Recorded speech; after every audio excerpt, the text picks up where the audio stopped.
There it is. Those tanks massing at the border? Right. Just run. Yeah. Be like the French. Like Rommel. We came in. We flattened them out like a Japanese earthquake. Ron and Ron got hit by a Japanese earthquake. That's a devastation. Ron and Ron. They're still digging out. The two Rons. Ron squared.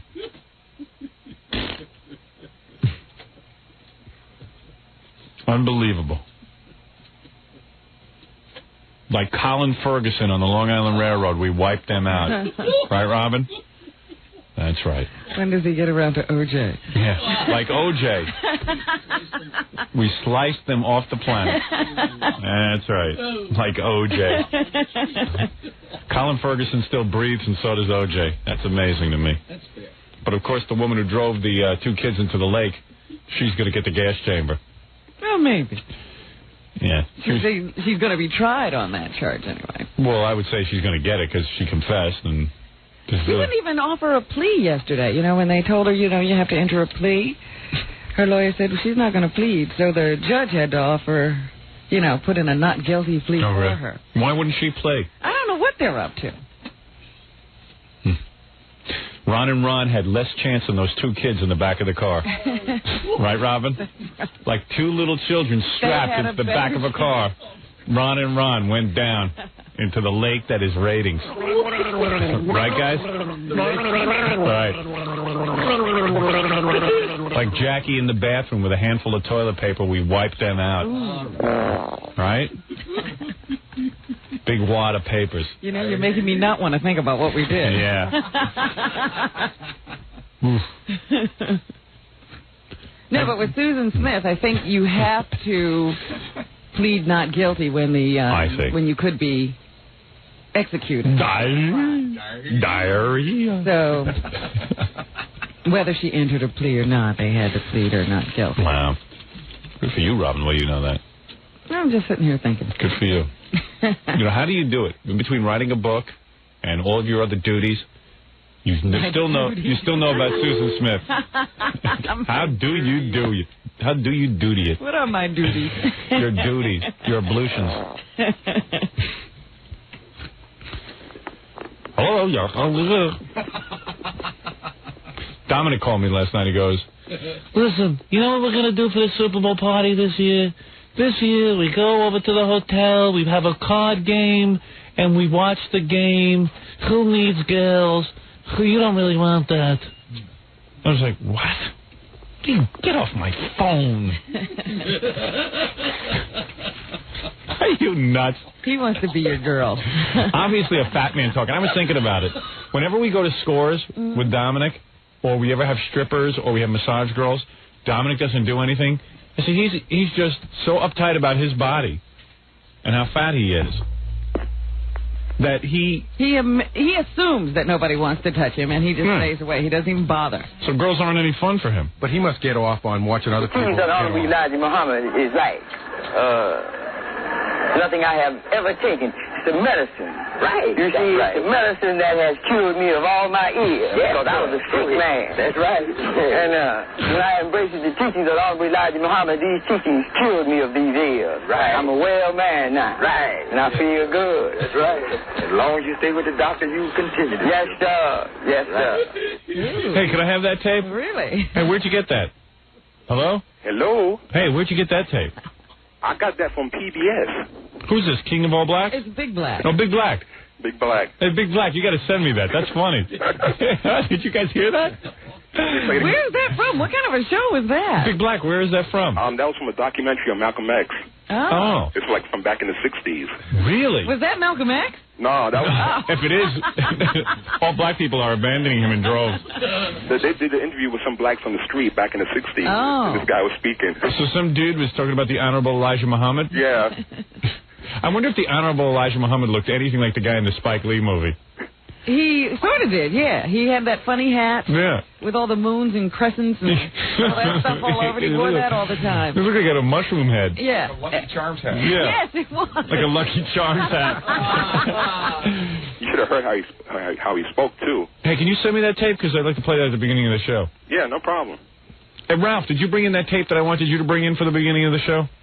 You nitwit. I told him for 10 days to bring it in. Yeah, I got a problem with Ralph. I want to ask him a question. Is he coming in? I don't know. Now he is. Dude, where's that thing I need for the show? I got it. It's on CD. You want me to have? Yeah, why don't you go? Yeah, go do it now. Quick as a bunny. Wait, quick as a berry. Hey, Howard. What? I want to ask him why he was laughing at me. Who? At the party. Please, just play that tape again. What do you think? Play it again? Yeah, take a look at yourself in the mirror. Did you see him dancing? Who? Big Black? Yeah. Oh, boy. That's probably why Ross was laughing. Did anybody get that on tape? He dances like he dresses. Oh, really? Like a white man? Yeah. I thought I danced like a white good. golfer. I thought I danced good. I didn't dance good? Oh. See, Robin was checking you out because, you've asked her out a couple of times, so she wanted to see your moves. Yeah? And I certainly couldn't be seen on the dance floor with you. Oh, come on, Rob. You know what Robin said to me? You are God's cruelest joke. Oh, man. Explain yourself, Rob. You know what it is, my friend? You can't be a nice... this is a nice brother. This is just one of those guys who, wears a nice golf shirt. He's not the hippest black guy on the planet. He doesn't, he doesn't do gangster rap or anything. And right away, the girls don't want him. Well, Debbie danced with me. I was dancing with Debbie Tay. Yeah, I noticed you didn't go home with her either. Debbie dances with Martians. Yeah. All right, dude, just play that tape again. Let's not go into your pathetic life. All right. You dance like a white man. The teachings of Elijah Muhammad is like nothing I have ever taken. It's a medicine. Right. You see, it's a medicine that has cured me of all my ills. Yeah, because I was a sick man. That's right. And when I embraced the teachings of Elijah Muhammad, these teachings cured me of these ills. Right. I'm a well man now. Right. And I feel good. That's right. As long as you stay with the doctor, you continue. Yes, sir. Yes, sir. You know what? All these years that you have done your black impression, right. I said, Belle, that is the broadest black impression I have ever heard. But that was you on that tape. Yeah. Yes, sir. Yes, sir. I've been waiting to play that. Everybody in my neighborhood talked like that. That's why I've never heard that before. That's why when we first got together and the critics used to say Howard Stern is doing racial stereotyping by doing that voice on the air, imitating black people, I said, I'm just imitating everybody I ever heard. I don't know what they're talking about. Why is that racist? It's just this funny dialect. Well, I really never heard a person talk like that before. And everybody in Roosevelt talk. Even I talk like that. Maybe it's a Roosevelt thing. Yes, sir. Are those guys from Roosevelt? Hello, sir. Yes, sir. I'm glad you people thought it was funny, because I've been laughing at that for years now. I thought I was the only one. Can you get us a copy of that? Yeah, sure. All right. Now, I tried to do you a favor to honor you on your birthday and get through to Tom Snyder last night. Yeah. I was on hold, but I never got to talk. I want to talk to Reverend King's daughter. Right. I was going to tell her, what can we do about stopping the outbreak of Howard Stern's penis, but never got on the stage with her. Now, would that have been right? Yeah, I was watching the news. They did like a lot of Dr. King stuff. Yeah. That same speech. Yeah, I have a dream speech. Yeah, I have a dream speech. And free at last, free at last. Showtime was doing a whole black programming yesterday. They showed Malcolm X, Lean on Me, and then some other. Is that right? Yeah. Yeah. Little Rascals. I think. Little Rascals. All I know is I love that holiday. That's my favorite holiday because all the black people are calm that day. They don't get angry. They have their day. Thank God somebody gave somebody a day there in the black community because it was getting really nasty. All these white men, we celebrate their day. What about a black man? I say, I wish they would have 12 days for black people. One a month? One a month. One a month to get ready for. I'm all for it. That's right. That's right. Yes, sir. Yes, sir. Keep going to the doctor. I'm telling you. If that will calm things, if that'll calm everyone down, I'm all for it. That's right. You can't be against Martin Luther King Day. I see some white people in secret. They're still all against it. They're all against. They all get upset. They go, "What kind of holiday is this?" Hey, all the other holidays are for presidents. Guys like Columbus. Who's like a guy like Columbus? Columbus was technically the first president of this country. He found it. But at least this keeps the natives quiet, huh? Oh, I'm just saying, everybody needs a day. Do you understand psychology? Do you understand? Yeah, I majored Big Blackie, in psychology. Do you understand psychology? I majored in it. All right, you majored in psychology? What school was that? Bosie's. Bosie's. So what school was that, Big Blackie? Washington University. There you go, Washington University. So you understand what I'm talking about. Everybody needs a day. Washington University, where is that? St. Louis. Oh. Because the blacks, Washington University is in St. Louis. Don't figure that out. That's a screwy college. Hey, where's St. Louis University in Washington? Alaska. Well, all I know is, Robin, everybody needs a day. People don't realize this. You know what I'm saying? Don't matter what the guy did. Well, where is the Hispanic Day? Yeah, well, It's coming. it'll come. It's coming. You got your Irish St. Patrick's, your Italian Columbus. Right. Yeah. Well, St. Patrick's is not a national holiday. But St. the Irish, Patrick's is a... but the Irish treat it as if it is one. Well, that's business. They just take the day off and go to Right. a party. And vomit. And what about the Japanese and other Asian peoples? Well, they have their own country, so... They have like the Chinese have a New Year and they take that day off in the middle of July. Yeah, but black people needed a holiday desperately. Because Martin Luther King isn't even the greatest black man that lived. Who was? The guy who created the cotton gin. That was Eli Whitney. Exactly. He was wasn't white. black. Oh, was he? Eli Whitney Day. But he stole it from a black man. Now, who was the guy who invented the peanut? George Washington Carver. George Washington Carver. Peanut. He thought of He took peanut shells and was able to give you a blood transfusion. 2,000 uses. One of them was You are so confused. he could take peanuts and make shoes out of them. I know that was one of them. Yeah, he actually took peanuts and made shoes. peanut shoe. Yeah, the peanut shoe. How many white guys have done something like that? The greatest guy was this George Washington Carver, who also developed some heart valve or something. No. That was somebody named Drew. Oh, was it? Yeah.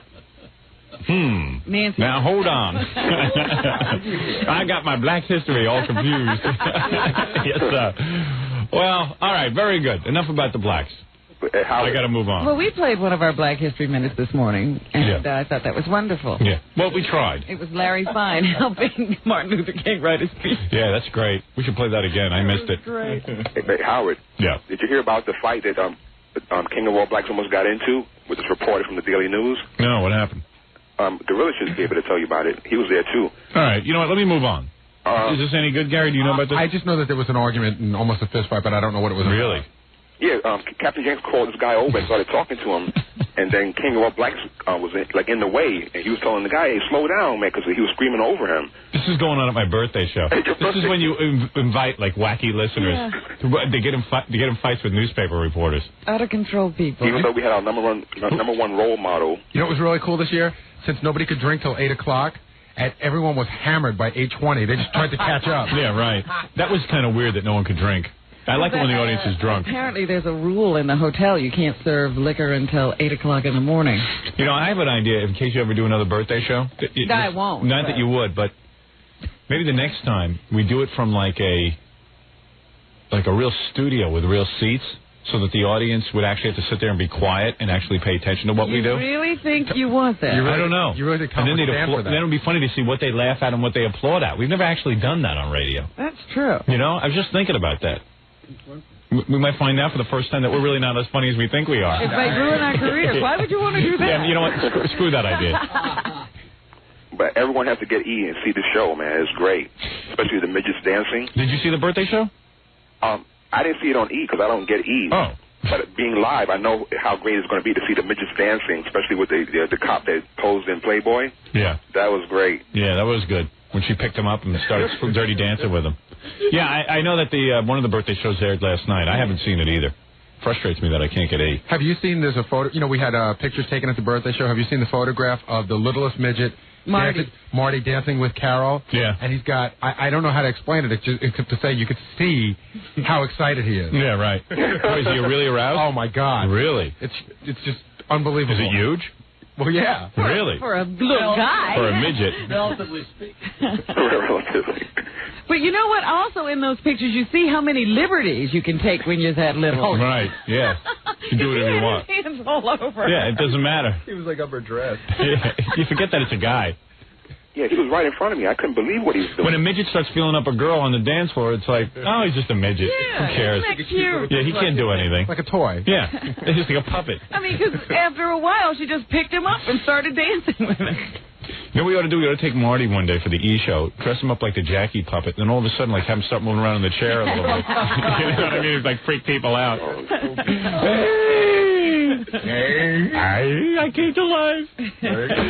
Pinocchio. Anyway, okay, so let's wrap up. We all agree that who agrees with me that the Martin Luther King Day was absolutely necessary, or black people would be totally pissed off? I do. All right.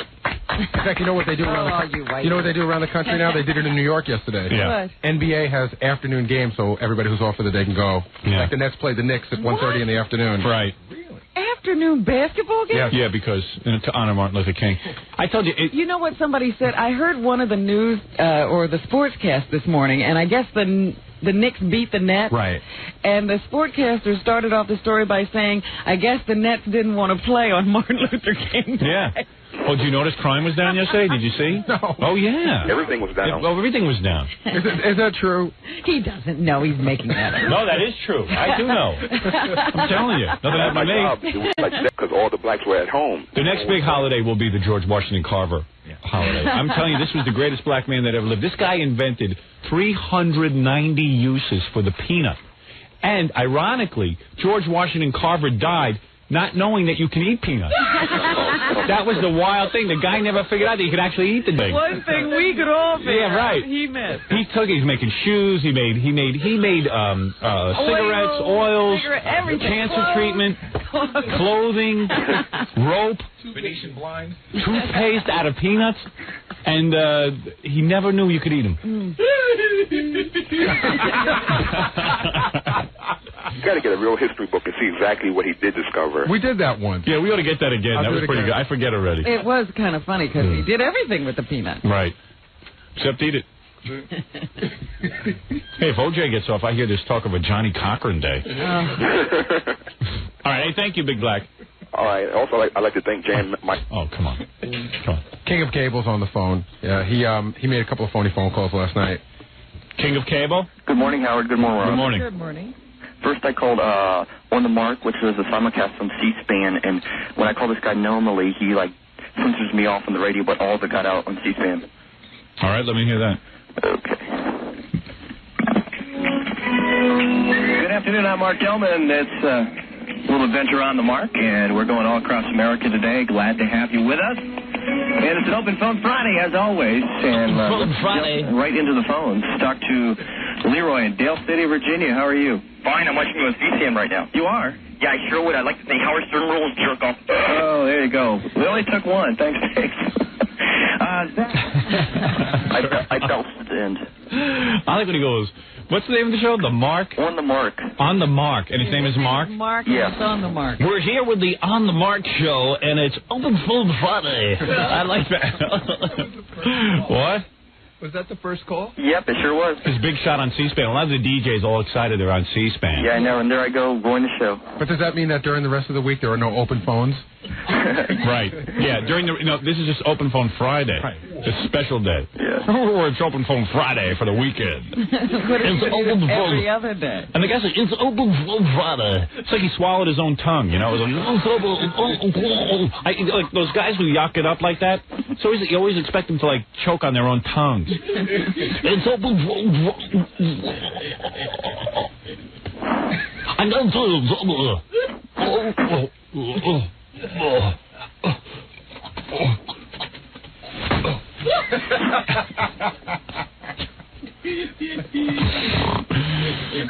It's open. I gotta hear that guy again. It's on the Mark. Just take the first couple of lines. Okay, sure. I don't need the phone call. It's on the Mark.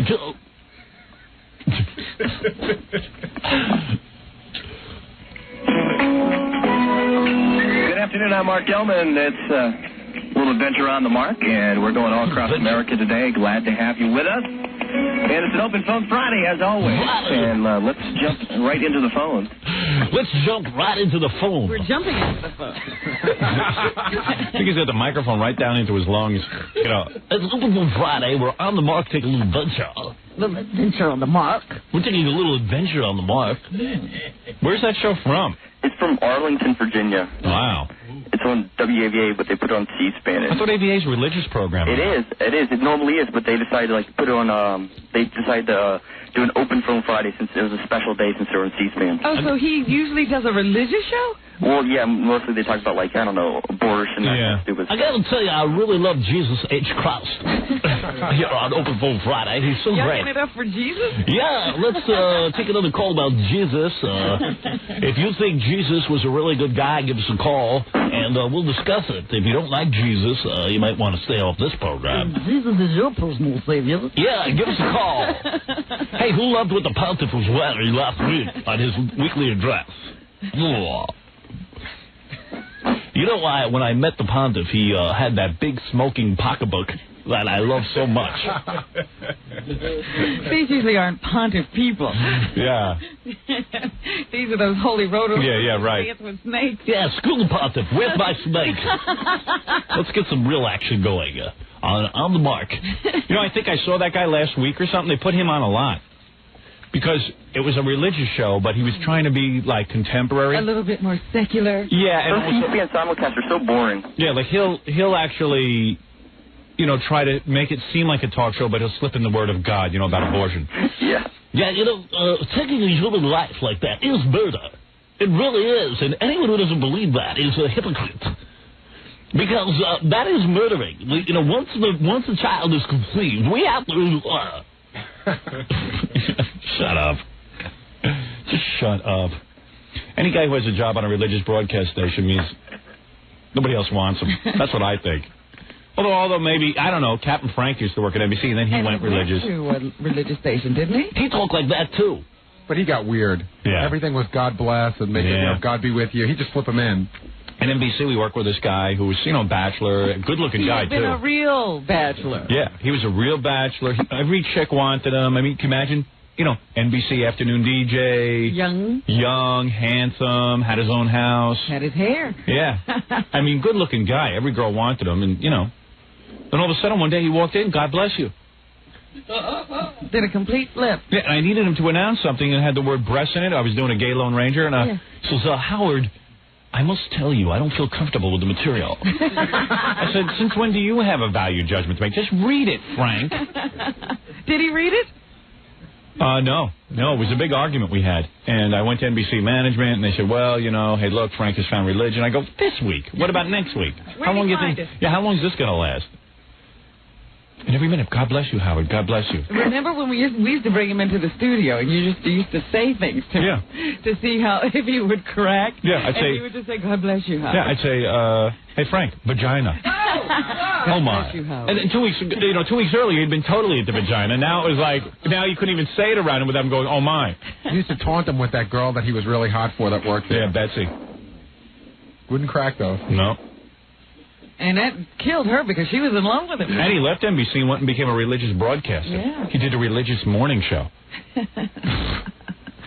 Go figure that one out. If you love Jesus, stay tuned. Quack, quack. Hey, get any more phone calls? Yeah, I sure do. I have another one. I called Jim Bohannon, who was also on C-SPAN. Okay. He's the guy that took over for Larry King. Jim Bohannon, I call him also every now and then, and when he's on the radio, I don't know why he beats me off. He pushes the delay button because he doesn't like your name mentioned. All right, let me hear. Okay. Welcome back to the Jim Bohannon Show as we speak in studio with Rick Smith, with Haynes Johnson and Bonnie Urbay, and we speak with Washington, D.C., someone inside the Beltway. Good evening, Jim Bohannon. Good evening. I'd like to say Howard Stern rules bald. He sucks. Well, you might say that, sir, but on the other hand, it probably didn't go out a great deal. Although I guess it went out on C-SPAN, didn't it? He called on the one night and our little dump button didn't work. Isn't that a shame? Boy, everyone's so... Anyway, we want to thank certainly whoever helped out that caller with that big 10-digit phone number as we wrap up the program here. Hey, I think that did not, you can say that all you want, but that did not go out over the, wait a second, maybe it did go out over C-SPAN. Do real people talk like this?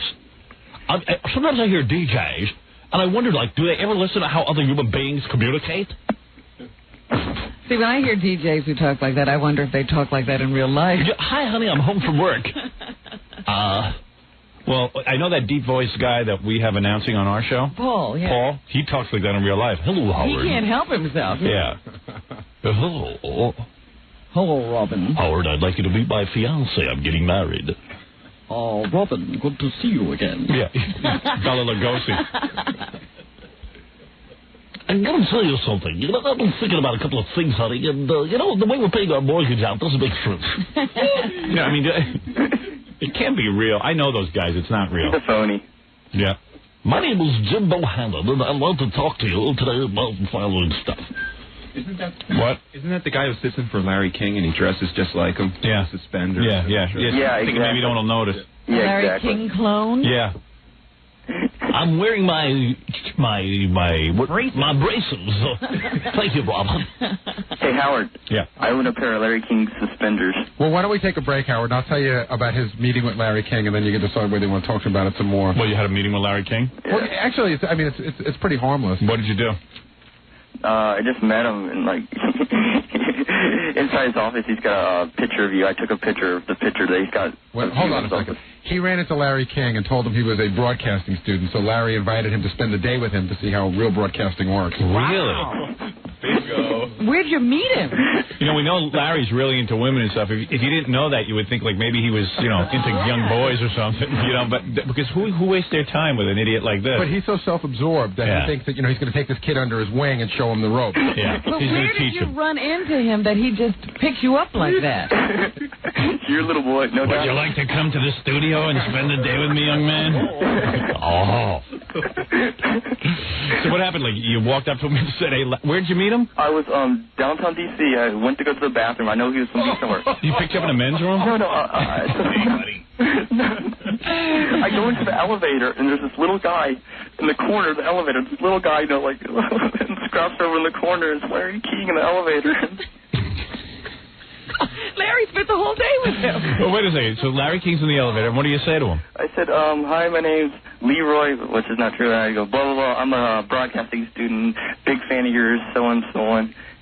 And and he says, well, we start talking, and he said, well, I spent the day with him at the radio station, he was doing an appearance set, and then he invited me to come over to the CNN Center to his live show that night and everything, and he, you know.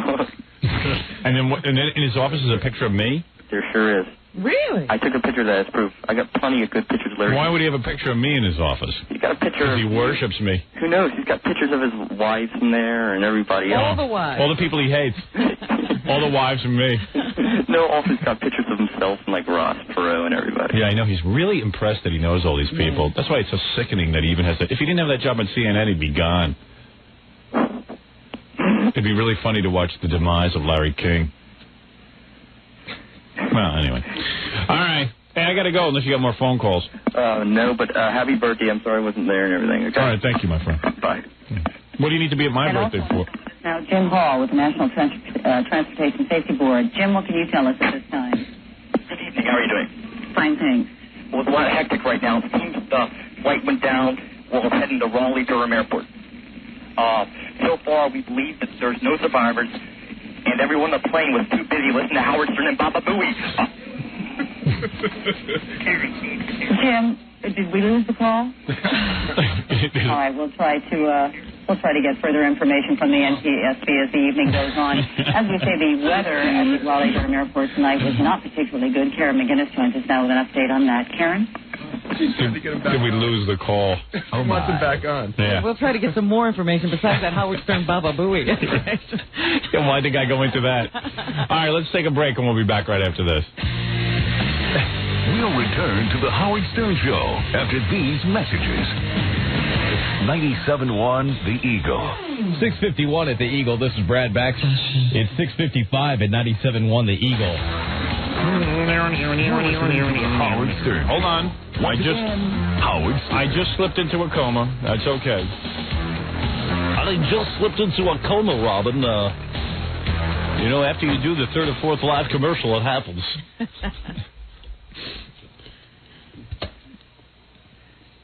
I bet you're going to... You know what you'll be doing when you're Johnny Weissmuller's age, when he was running around the nursing home doing the Tarzan yell? Yeah. You're going to be doing commercials. You think so? I'll be... MHN Hair Studio. It works. Take my word for it. No, don't take my word for it. Dial 1-800-835-HAIR.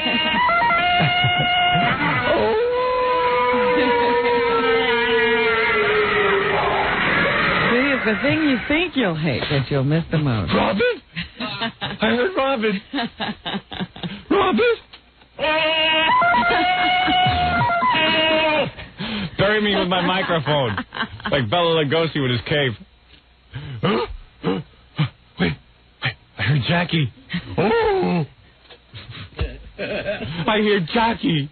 It's the old team. They've come back for me. We're going to do it again. Who's going to go first, do you think? Out of the group? Yeah.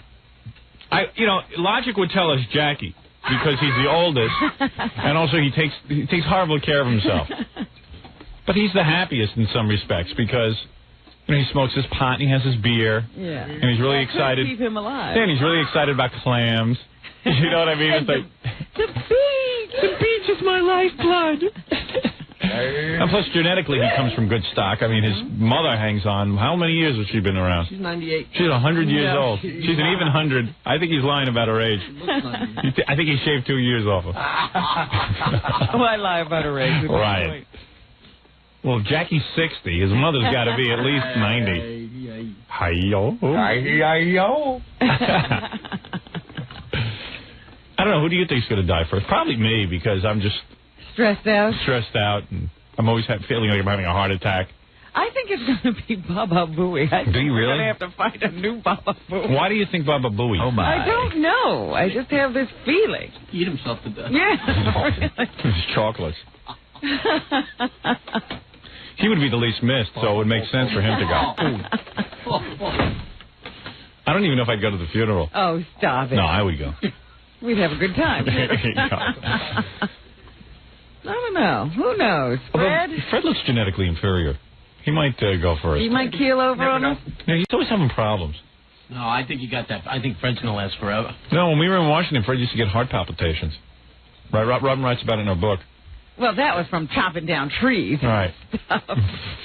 Remember that, Fred, when you... That was an extenuating circumstance. All right, take it easy. There you go. Revealing a little of Fred's personal life. Yeah, what happened was Fred had... I don't know if you remember this. I don't think Jackie was around. All right, so Fred... was around, but not every day. All right, well, Fred... This is a great story. You know how before Fred had his wife, he used to latch on to one of us for the whole weekend. First it was me. When Fred came to New York, he doesn't just, take on a new friendship. Well, in Washington it started. Yeah. He takes on a friendship with intense verve. Like, he'll just suck the life out of you. It's a love affair to remember. Right. Gary knows, because after I dumped Fred, Gary had to pick up. But you know what? Fred dumped me. Because Fred really doesn't... Yeah, did he really? Well, that's because he got the girlfriend. Fred dumped me. Like a mosquito lands on you and sucks out all the blood. Right. Yeah, but Fred... Well, Fred, let me play your theme song. Hold on, wait. Yeah, right. As long as I'm talking about you, I got to play the theme song. He's a man from Mars on Earth to take a look. He can read your mind just like an open book. Yes. He's a man from Mars and he's extremely clever. Brilliant but kind in every endeavor. Suddenly I don't feel so goofy like in Clam. So anyway, Fred, after I gave Fred the dump, because I had kids at this point, I couldn't hang around with Fred anymore. It was too draining. Well, what you forget is that in Washington, we had no one to put him off on. Yeah. So we were stuck with him. Yeah. And once we got to New York, at least Connecticut wasn't that far away. Yeah, well, here's the thing, that and Fred really had no life. He would just sit in his apartment waiting for something to happen. So you'd feel bad, and you'd call Fred, and then Fred would come over. Like in a blizzard, Fred stayed at my house and then wouldn't leave. Like after here's what happened. We had a bad snowstorm. It came in a flash. Yeah, so I said, Nobody Fred... knew it was going to happen. Fred was parked at my house, so I said, Fred... Yeah, this was in New York. It doesn't matter. This is just an example of Fred. So, I said to Fred, stay at my house for the night because it's crazy. How are you going to get your car out? And it's too dangerous to drive. Well, it was worse. Fred, it was snow. There were 12 inches of snow dumped on the city in an hour. Right. And Fred, I kept saying to Fred, are you going to try to go to Connecticut tonight? Because it was on a Friday. Well, I haven't gotten to Connecticut yet. But wait a minute. Yeah. This is why this story is important. Right. And he kept saying, I'm going to try. Right. I'm going to try. Yeah, well, Fred had nowhere to go on weekends, so he used to go back to Connecticut to his mom and dad's house. Yeah, and I finally had to say to you, look, you're going to have to talk to him because he would really try to go to Connecticut. Yeah, that's what it was. So Fred had this thing every weekend. He had to go to Connecticut to see his parents. Because Fred had no other people. Now that he has his wife, he hasn't seen his parents in years. When's the last time you've seen your parents? Be honest. 6 years ago. No, come on, be honest. Christmas. Was it Christmas? Yeah. All right. Well, that's typical. You won't see him again until next Yeah, Christmas. right, and you won't see him again until next Christmas. Be honest. Anything's possible. Right. But you admit you see them less. Right. Oh, less, please. He sees them once a year now, and he hardly calls them. The point is, when he was flying solo and just had us and no girlfriend or anything, he was at the parents no matter what. If there was 12 inches of snow being dumped hourly on the city, Fred had to get to Connecticut to see those parents. He could not bear to spend the weekend alone. So Robin said to me, you better speak to Fred. So I said, Fred, I was trying to make it like a little kid, trying to make it fun. Fred, it'll be fun. You'll stay over. We'll buy dinner. It'll be fun. So he's like, okay, but I have to get to Connecticut the next day. I mean, it was insanity. Yeah. So, can I ask a question? Yeah. When you guys lived in Washington, did Fred used to visit Connecticut a lot? Yeah, all the time. Buy into that, Jeff. It has to be true. That's why. All I know is Fred disappeared once for like a couple of days. I wouldn't tell anybody where he went. Remember that, Robin? From Washington? From Washington? Yep. You don't even know about this, No. maybe. Fred, all I know is I kept calling him, and I kept going over to his place, and nobody knows where he went. Because And he then didn't even show up for work. Right, and then when I got a hold of him, I said, Fred, where were you? He said, personal business. And That's it right, was because he Fred's, had that wacky house he was living in. Yeah, it was Fred's lost weekend. And we didn't know what had happened to him. Where did you go? Now, can you tell me? How long was he gone? Come on, Fred, where did you go? He was gone for 3 days. Yeah. And then returned like nothing happened. Friday, Saturday, Sunday, or Sunday? It was like Saturday, Sunday, Monday. Yeah, because we definitely... That wasn't the infamous Florida trip, was it? No. That's a whole nother story that I can't get into right now. Something else entirely different. That's a legend. Yeah, that happened in New York. So anyway, I convinced Fred to stay at my place. Fred stays, and we take him shopping. We run to the supermarket. Everyone's there, and we were going to make fish that night. We were going to fry some fish or something, and Fred wouldn't tell us that he doesn't eat fish. Yeah, he just sat there. Yeah.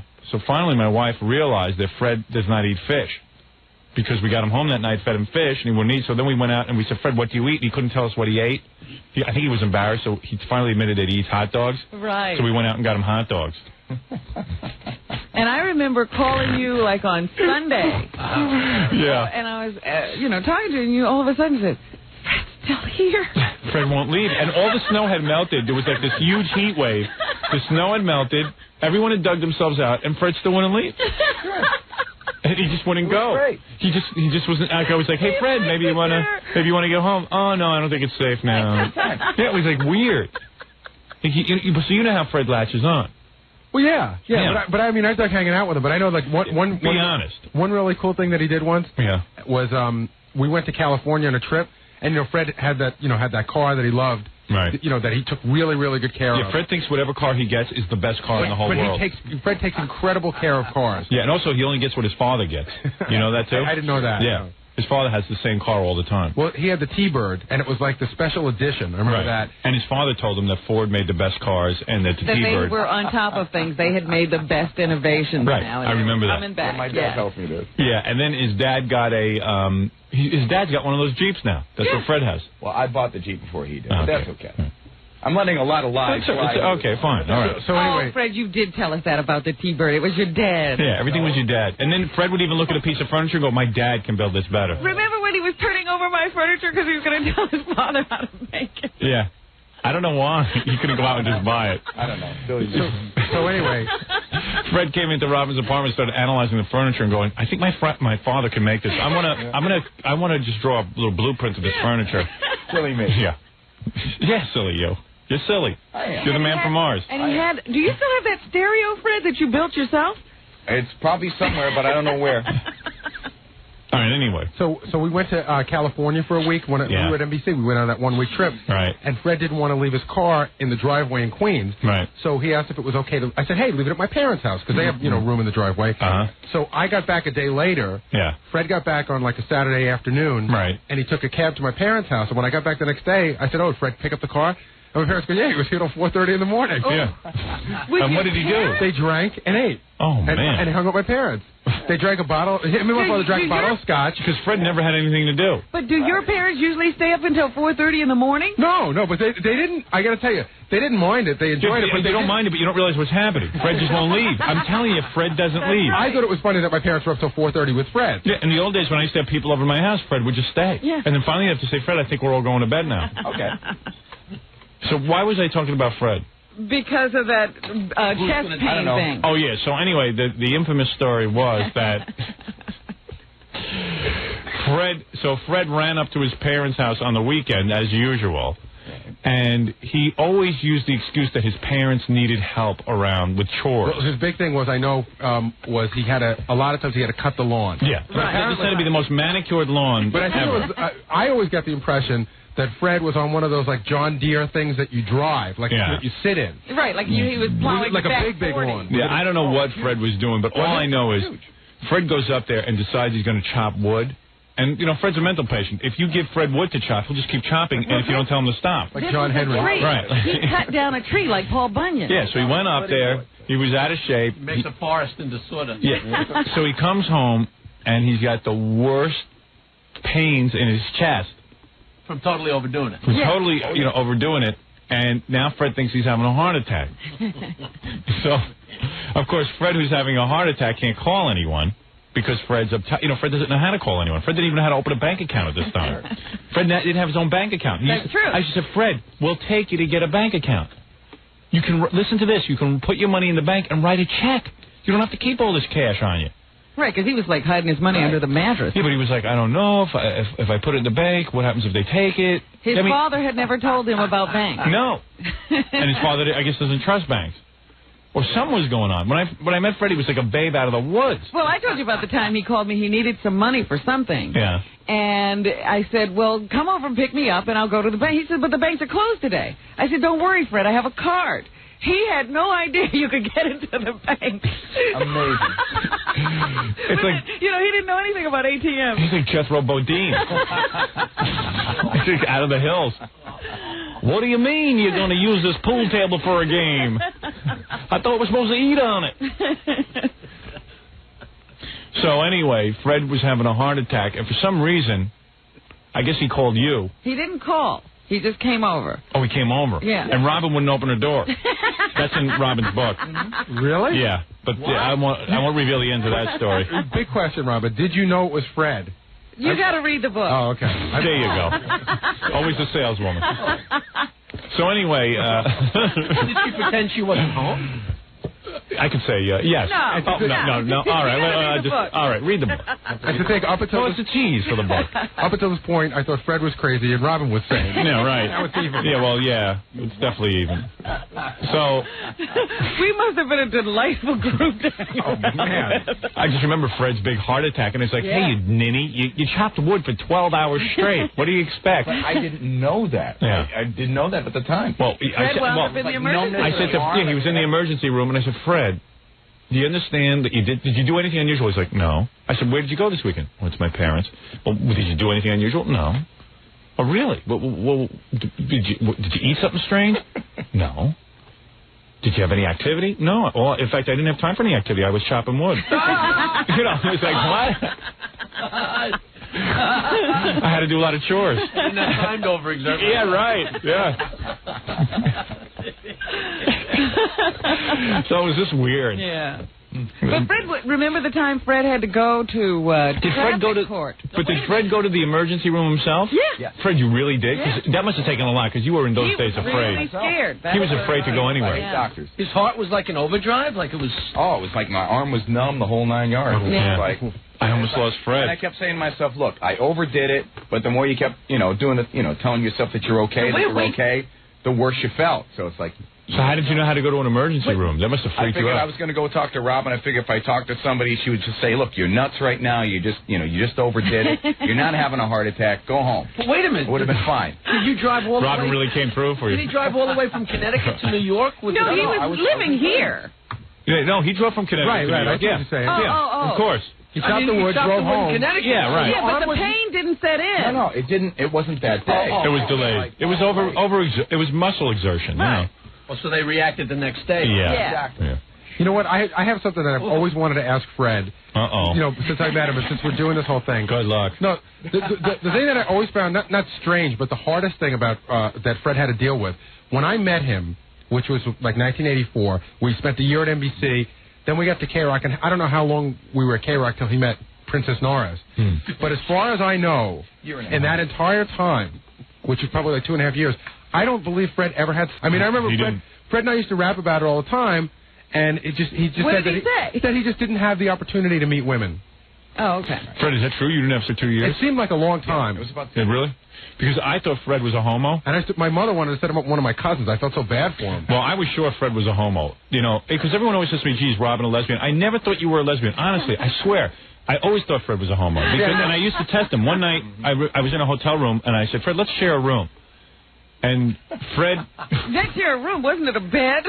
No, it was a room, Robin. Let's take it easy over there. Come on. I am not attracted to Fred. Not much. Who can resist him? I shared a room with Fred once. I never thought... First of all, in those days, Fred used to smell like coffee because he drank way too much coffee. Yeah, but the coffee, he used to have a really stinky breath. You don't drink coffee anymore, do you? I do, but... not as much. He used to be obsessive about it. That coffee cup was never... Well, you know why? His dad drinks a lot of coffee. He definitely... Yeah. He does everything his dad. Everything is... Dad loves coffee. If his dad wore a coat, he wore that. Yeah, right. I'm right. Well, you know what was really cool when you went to Fred's... See, Fred's book is the opposite of yours. Fred did everything his father did. So anyway, I was convinced Fred was a homo because I knew some good-looking girls who wanted him, and Fred wasn't even reacting. Remember that one girl who hung around with Fred and listened to him play that silly guitar and she thought he was singing to her? Now, she was nice. Come on. She was a piece of ass. She was a piece of ass. Washington. Very nice. A piece of ass. Is this the black woman? Yeah. And she hung around, I mean, hours. She was like, Robin, well, we just talked and talked. And she didn't know Fred would just talk and talk. I would have taken this girl and given her a workout like you wouldn't. This girl was throwing herself. She was like pressing her lips up against Fred, doing anything. She has a body of a Barbie doll. And you never asked him about it? It's just... Listen. Oh, we asked him all the time. You try to talk to Fred about stuff. No, but I don't mean you and Robin. I mean, you ever say, hey, you hitting on her? Yeah, we would say... I mean, you and what would Fred had a rule, remember? He says, I don't date people I work with. That's right. You don't crap where you eat. Yeah. But meanwhile, I wasn't dating anybody, and the guy hadn't... So I said, okay, the guy's a homo. So one night, we're in a hotel room, and we're in the room, and I'm getting ready for bed, and I had my pants off, and so I'm walking around in my underwear, brushing my teeth. Baiting the trap. Yeah, baiting him, because, my body will really turn a guy on. And, Fred got into a corner, and, literally just, I remember he got changed really super fast. Like the way you get changed in gym class in 5th grade. Yeah, what he did was he got into the corner, he pulled his pants and his shirt off real fast, he was wearing boxer shorts, and he quickly jumped into the bed. You know what I mean? So I wouldn't see him. How excited you were getting. So I said, man. I said, what's his story? Why did you do that, Fred? Did you think he might be interested in you? You want to know something? I always picked up a vibe from him that he was slightly homo. Oh, such a liar. I swear to God. I'm a married man. You're insane.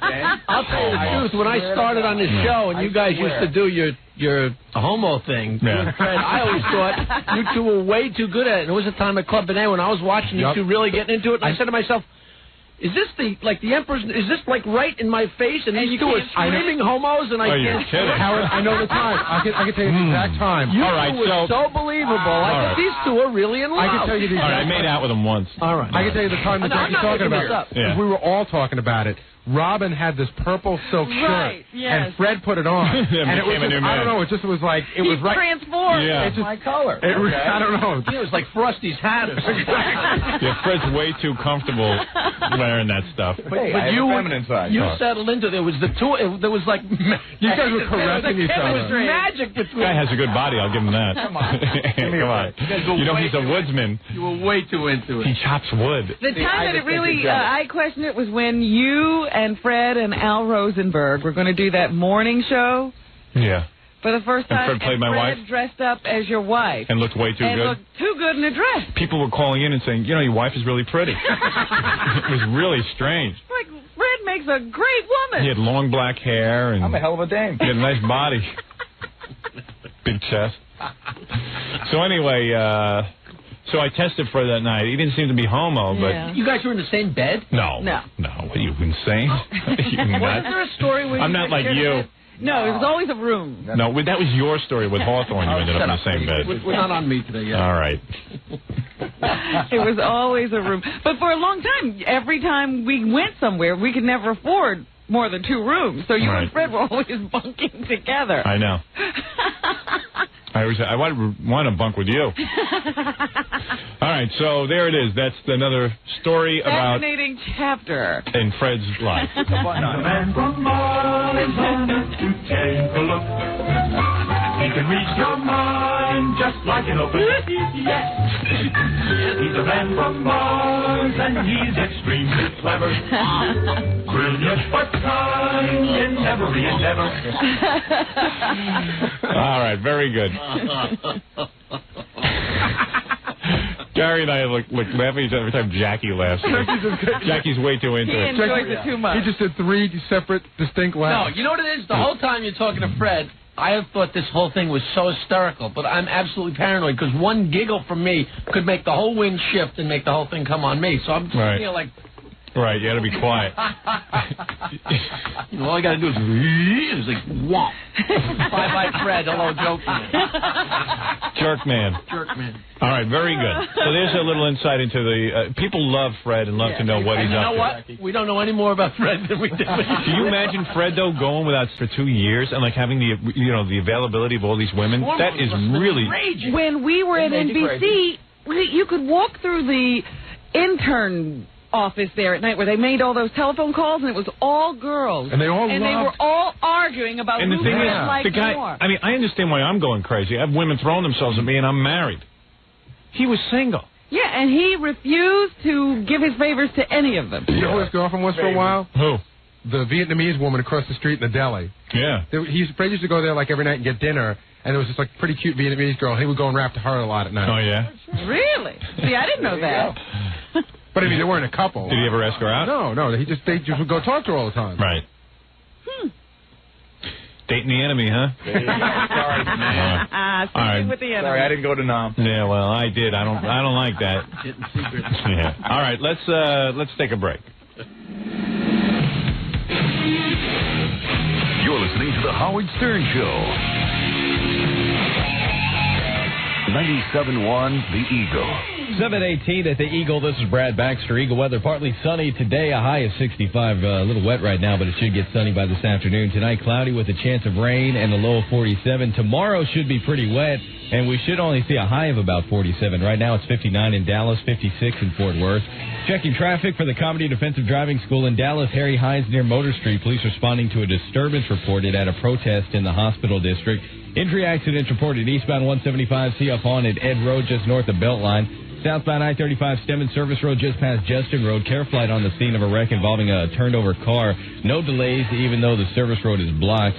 Northwest Highway at Marsh Lane near the Target store. Injury accident there. Also Ferguson at PV. Police report a school bus involved and is reported to be on fire. Eastbound Forest at Abrams. Northbound Harry Hines at Wycliffe. The right and center lanes blocked. Watch for delays there. And westbound Davis at Loop 12 Walton Walker. Injury accident there as well. And a signal malfunction. Northwest Highway at 75 Central. The lights flashing red. Traffic very slow in all directions. And that's traffic. I'm Brad Baxter on 97.1 The Eagle. Hey, it's me again. Your car. It's yellow. It's yellow. It's yellow. It's red. Now you need to call Comedy Defensive Driving School at 8 Comedy. 97.1 The Eagle wants to throw the biggest and best funeral Howard, Robin, and the boys have ever seen.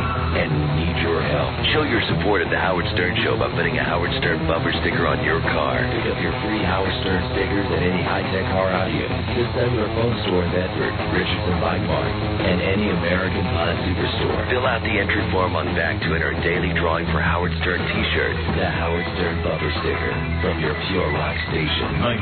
97.1 LOWERS. You're listening to The Howard Stern Show. Once again, Howard Stern. Yeah. Thank you. Jackie Jokeman. To order Jackie's Wild Comedy CD or cassette, it's $10 plus $3 shipping and handling. It's a Jokeland special going on right now. You buy 2, you get 1 free. Hard to believe that he can make a profit doing that. You could buy 2 CDs for $10? Seriously? No, it's 3 for the price of 2 if you buy. You buy 2. Oh, for $20, you get a good deal. It doesn't sound as good as what I thought. What's the difference? Call 1-800-323-KING. Who needs 3 Jackie CDs? That's what I was going to say. Well, gift giving. Gift giving, right. Excellent gifts. Can you record over them? That's not CDs. The cassettes, if you put a piece of tape on. All right, so then it's worth it. Oh, you do actually push that little thing out. Yeah, when we buy one of your tapes, do you push the little thing out? That's what Nancy's mom does all day. Is that right? Push out those little tabs.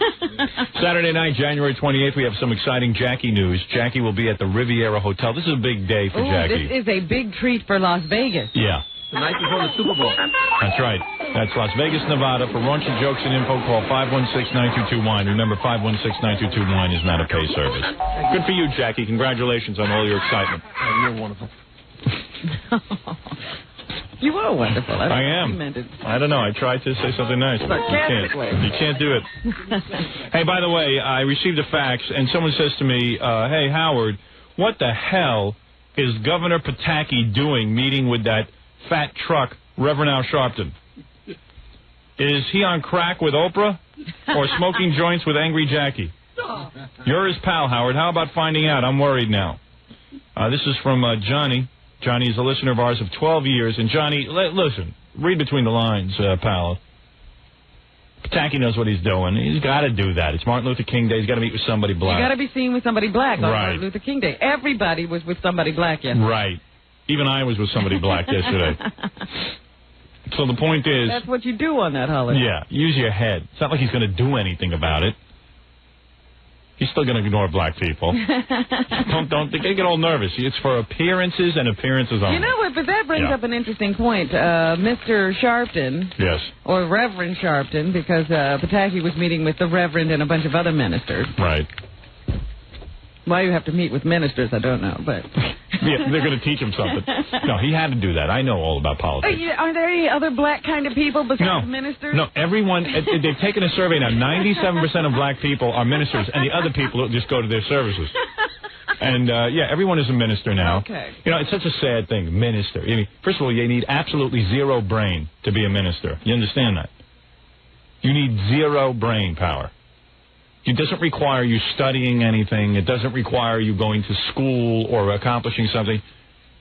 You want to meet with somebody? Well, Robin, she at least got a nursing degree, right, Robin?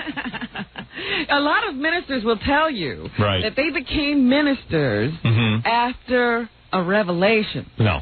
The revelation was they couldn't get into college. That took work. They'll tell you stories about walking through an alley. Right. And then all of a sudden hearing a voice. Yeah, they heard a voice. And then you want the governor to sit down with these people? Well, the governor's got to meet with them because all of a sudden so-called leaders in the black community are ministers, and it's really a pathetic situation. You don't see leaders in the white community. You certainly don't see them having, collars after encountering a voice in an alley. Right. And what are they doing in an alley? So anyway. They were always in an alley. No, Governor Pataki hasn't lost his mind. He has to do what every politician does on Martin Luther King Days, meet with somebody black. Well, what I was going to bring up was they were talking to Governor Pataki about the death penalty. You would have been doing this. Yes. Had you continued to run for governor? Yeah, I would have had to meet with Reverend Al Sharpton.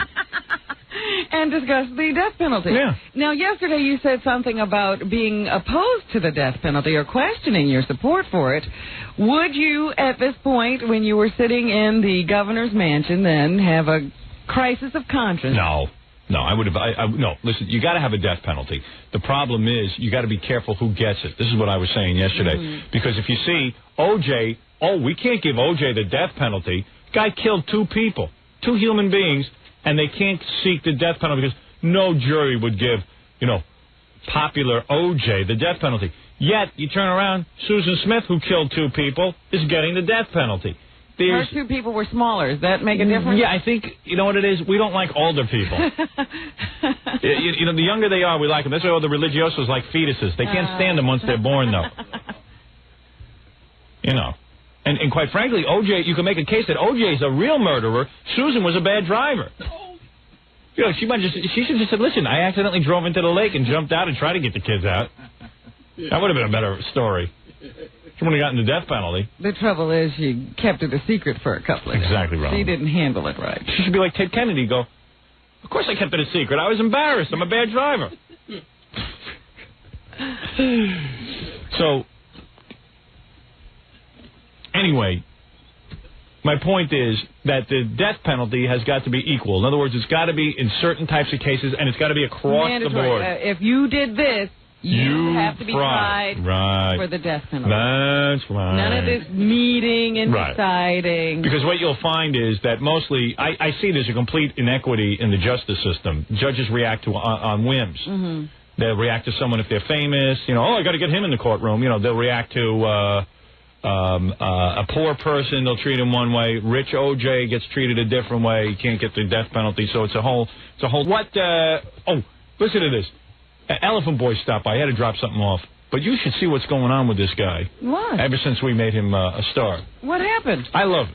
You know, Elephant Boy had to be the type of guy growing up who got his ass kicked every day. I told you, I met people who told me they used to give Elephant Boy a hard time in Hebrew school. Right. And stuff like that. You know, they just picked on him all the time. Elephant Boy went to Hebrew school?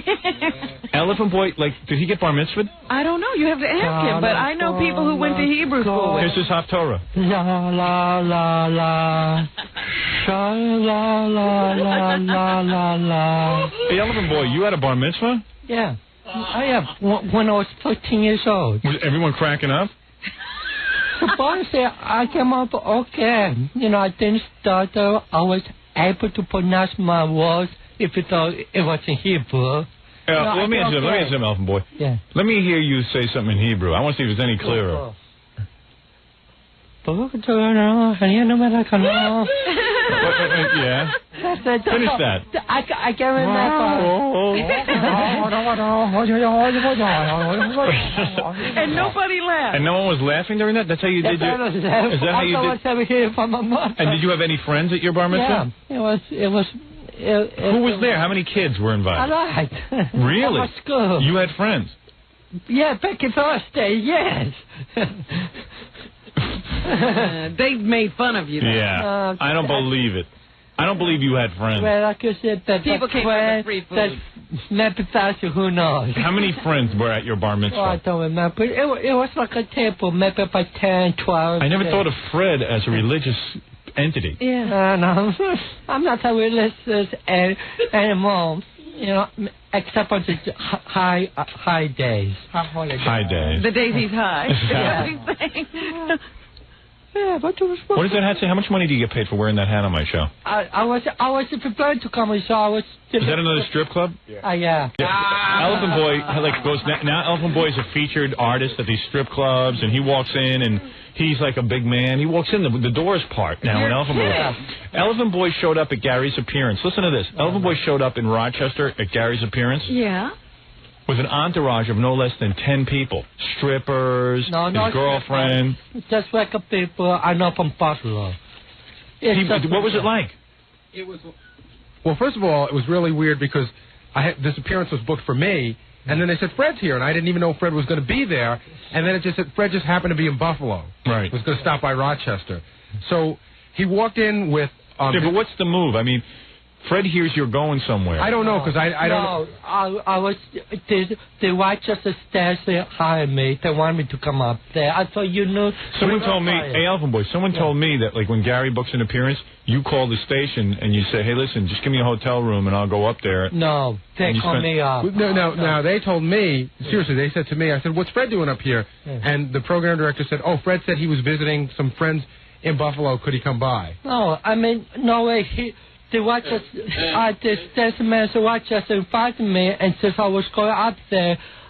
That would be my chance to meet with my friends from Buffalo. You know. All I know is he shows up with an entourage of 50 people. He walked in with about 10 people. There was his girlfriend. Yeah. There was some guy dressed like Sam Kinison, you know, fat guy with the long coat and the beret. Yeah. There was a pretty cute girl, and there was a whole bunch of other people. And I remember he walked in, and they had like a VIP area, and they all walked in. A VIP area? Yeah, and they all walked in like Fred led, and they all walked in like, hey, we're with Fred. Right. And they went in, there was like free booze and everything. Yeah. And I'll never forget, one of the listeners just said, Fred's got an entourage? Yeah, I know. I'm laughing like my mother. He's like Elvis with a speech impediment. Fred, you've got a whole little thing going on, huh? You've got a whole social life from all this. I thank you for it. Yeah. I'm glad for you. He doesn't know anybody in Buffalo unless he met him as a result of the show. Yeah, I mean, because Fred is like, you know, the nerd who made good. Yeah. He's king of the dicks. Come on. Well, Fred's now an informant, I see. Apparently, Kenny Anderson of the New Jersey Nets was spotted in Scores, and here's Fred quoted in the paper as ratting him out. Oh, really? Yeah. What does it say? A member of Howard Stern's entourage. This is from the Daily News Sports section. Yeah. They're saying that Anderson was AWOL during Wednesday's practice, and according to eyewitnesses, spent the evening at Scores. He spent yesterday morning denying the allegation. Who's Anderson? He's like the Nets' biggest player. Oh, okay. One of them. A member of Howard Stern's entourage corroborated Anderson's visit. Yes, I was leaving when he was entering. How do they understand what he was saying? Fred the Elephant Boy said. He looked like he spent the evening out. Ratting him out, huh? I look. Isn't there some kind of a stripper club code? Listen to the Elephant Boy in the paper. He goes, if he keeps denying this throughout the weekend, when Howard returns on Tuesday, the first thing I will do is call up and say Kenny is a liar. Yeah. I decided not to because you damn bring that up on the news. Well, what's with you, man? The guy goes to Scores for a little entertainment. Yeah. What are you, the police? No, I think that's just for, you know. You're going to make it so no celebrity. You see, that's why I don't go to strip clubs, because everyone rats you out. If I swear to God, remember one time for Billy West's bachelor party, I went to Scores? Yeah. Within 10 minutes, there was some reporter there. New York Times reporter. We were there in the middle of the afternoon. There were 16 people in the place, and we were 15 of them. Yeah. This guy, New York Times reporter, he had his pad open. He said, hey, can I ask you a couple of questions about coming to Scores? Yeah, and I was like, uh-oh. I was hoping to get some free tickets from the Nest to keep quiet. Thinking blackmail. So what do you do every weekend? You get together and like you go to Elephant Boy hears there's going to be a big club appearance. He says, "Hey, wait a second, I can glom onto this and bring my whole entourage and look like a hero." My friends, I'll gather my friends. Because at Howard Stern events, Elephant Boy can walk in and be the big star. Yeah. What? He really, I mean, people really dig seeing him. When we were up in Rochester and they brought him up, you know, they dig seeing him. Right. Yeah. And what Gary said about Marlowe's, you know, in Rochester. It's true. Gary was being too nice to. And Elephant Boy's way too involved. So it is true. Yeah. They didn't ask you up there. You just went up there. No. They really asked me. They really asked me up here. They doing the birthday show. The general manager giving some money for my expenses. How much? Just $50. How did he get up there? I don't know. Elephant Boy after my birthday show drove up to Rochester to watch Gary at a club with 10 of his friends and got $50. According to my calculations, he left right after the birthday show to get up there on time. It's a 8-hour drive. Yeah, that's no wait. So Elephant Boy gets a whole activity for the weekend instead of sitting in his mom's house and staring at the wall. Yeah, over the garage. He's now got a girlfriend and he's got like 10 people and they're looking for stuff to do. Hey, if we're going to hang around with you, Elephant Boy, you better bring us somewhere. Well, so he piles them into a car. Yeah. They take a 9-hour road trip. They get up and they're taking a 9-hour road trip to go watch Gary at some club. It wasn't even a performance. So that Elephant Boy can walk in and everyone will go wild. Yeah, so they can be the scene makers. Isn't that weird? And they don't get paid or anything. And Elephant Boy somehow contacts the general manager. He contacted me. No, he talked to you at the party. Is that true? No, he called me a couple of weeks ago about this Elizabeth's party. I was at the one before last year. You know, the bastard is having more fun than me. Yeah. I'm sitting at home on Prodigy. Let me tell you another weird thing that went on that Fred and I haven't even discussed yet. Right. So I go to Rochester, I fly in, and they have a car for me. Right. It brings me from the hotel to wherever, and I guess they get it on trade, so they said, Gary, you know, you have this car, whatever you want to do. Right. So after the show, I want to go out with my friends and have a couple of drinks. Yeah. And then Fred's girlfriend's telling me, listen, we need the car to get back to the hotel, like this whole thing. And I'm like, well, wait a minute. Now all of a sudden I'm sharing a car with, Fred's girlfriend. I don't know anything about this. Yeah. So now she's negotiating. So we took off. I mean, you're supposed to get a car, and now Fred, the Elephant Boy's girlfriend, is telling you she has to come in the car. She's got to get to the airport. But what do you have to do with her? I don't know. So the deal is, I talked to the program director of the station. He said just go out. So we're out at this bar, and the limo driver comes into the bar, and he gets me and my friends. He says, listen, Fred the Elephant Boy's beeping me. I got to go back and get him. And so I had to leave the bar. I felt bad. We was at the hall after class. It was cleaning Canada, and we was like, what? We was a couple of, like a couple of dicks right around doing nothing, sitting there and cleaning up. What are you talking about? My grandfather couldn't speak any English, and this is how he used to sound. So we were just ready to like an hour after the show. Can you imagine, Gary? You go up to do. You're going up. I get very few perks in life. Yeah, you're going to do an appearance. They arrange for a car for you, and Elephant Boy walks in unbeknownst to you. Right. Didn't even know he was going to be there. Within 2 minutes, Elephant Boy's girlfriend now is bossing you around and telling you need your car. Well, the funny thing was, I felt bad, right? So I left my friends at the bar. But why should you have to be burdened? I just did. I just felt bad. Elephant Boy managed to get to the club. We went. Can't you get your girlfriend to the airport? Yeah, there was a whole ordeal. People were switching cars, and I got in the middle of it because I like Fred. No other reason. Right. So when I got back there, the girlfriend was sort of like, she was like, couldn't believe that I had left him stranded. In the meantime, I shouldn't be involved with him. Should have just left. It wasn't your fault. They should get one car for you and maybe like a small car for us. I didn't know what was the. You want to know something that used to happen to me because I always felt guilty getting a limo. Right. And wherever I went. So, people would say to me afterwards, hey, can I have a ride and junk? And I would always go, yeah, of course. And then before I knew it was like a bus. There'd be 19 people in there, and I'm dropping them off at their door, and I'm going to be 12 hours late. Yeah, you never get home because you're delivering everyone. Yeah, and it takes a long time. So finally now I go, no, I got to get home. You managed to get here, now get the hell out. Fred, why don't you call a taxi? It was a long ride, Sam, and since the station was... pay me just for my expense. I don't want to take any more money to what I have to spend, to eat. So you decided to ruin Gary's night. I was trying to go to Pocono to work the horse show, and then we thought, let's go up the limit. I have no idea what he says, but I'm thoroughly entertained. I love it. Let me ask you something, Elephant Boy. Now that you're getting famous because of this speech pattern of yours, if tomorrow I could grant you a wish, and I say, Elephant Boy, I can get rid of your speech impediment. I'll give you Fred's voice. Fred Norris. Yeah. You can get rid of it, but you're not going to be famous anymore. No one's going to care anymore. Would you take the deal? I will popular, rare because unlike the other records, when you go away without whatever, I will have a life with people like Mouse, Captain Chance. I wonder what they would do in the morning if you go off the air. So, well, there's your answer, Robin. He's feeling bad for somebody else. That's what kills me. What is his answer? His answer is that even though he's Fred the Elephant Boy, he would take it because even though he's Fred the Elephant Boy, without that impediment, he'd have a life. And none of those other guys would. Right. You think that your life wouldn't go back to where it was before this show if you weren't on it anymore? Yeah, your girlfriend would dump you. You wouldn't be Fred the Elephant Boy anymore. Indignant over there bossing Gary around. All right. I just give me your car. Howard, I don't know if we ever... I need your car. My girlfriend needs to go to the... airport. Airport. He had a whole thing. The girlfriend had to get to Cleveland on a 2:40 flight, and then other people had to get to Buffalo on a train. Hey, where did you pick up all these friends, these hangers-oners? No, my friend, 12 home. What? My friends from Buffalo 12 home. That was enough. How did you make friends in Buffalo? When I went up to Buffalo on Thursday. Buffalo. Buffalo. Buffalo. To meet the coffee. Okay, excuse me, I'm speaking.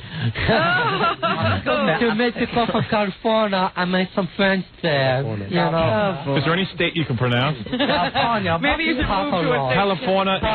California. Buffalo. But Fred's got all these weird things going on because the next morning we had an 8 o'clock flight, so we were up at 7:30 in the morning, and we were all out pretty late. Yeah. And there's Fred roaming around the lobby of the hotel, and one of his friends from Buffalo, this girl who's pretty cute, right? She's roaming around too, and I don't know, her car broke down, and she needed to spend the night in Fred's room. But nothing happened.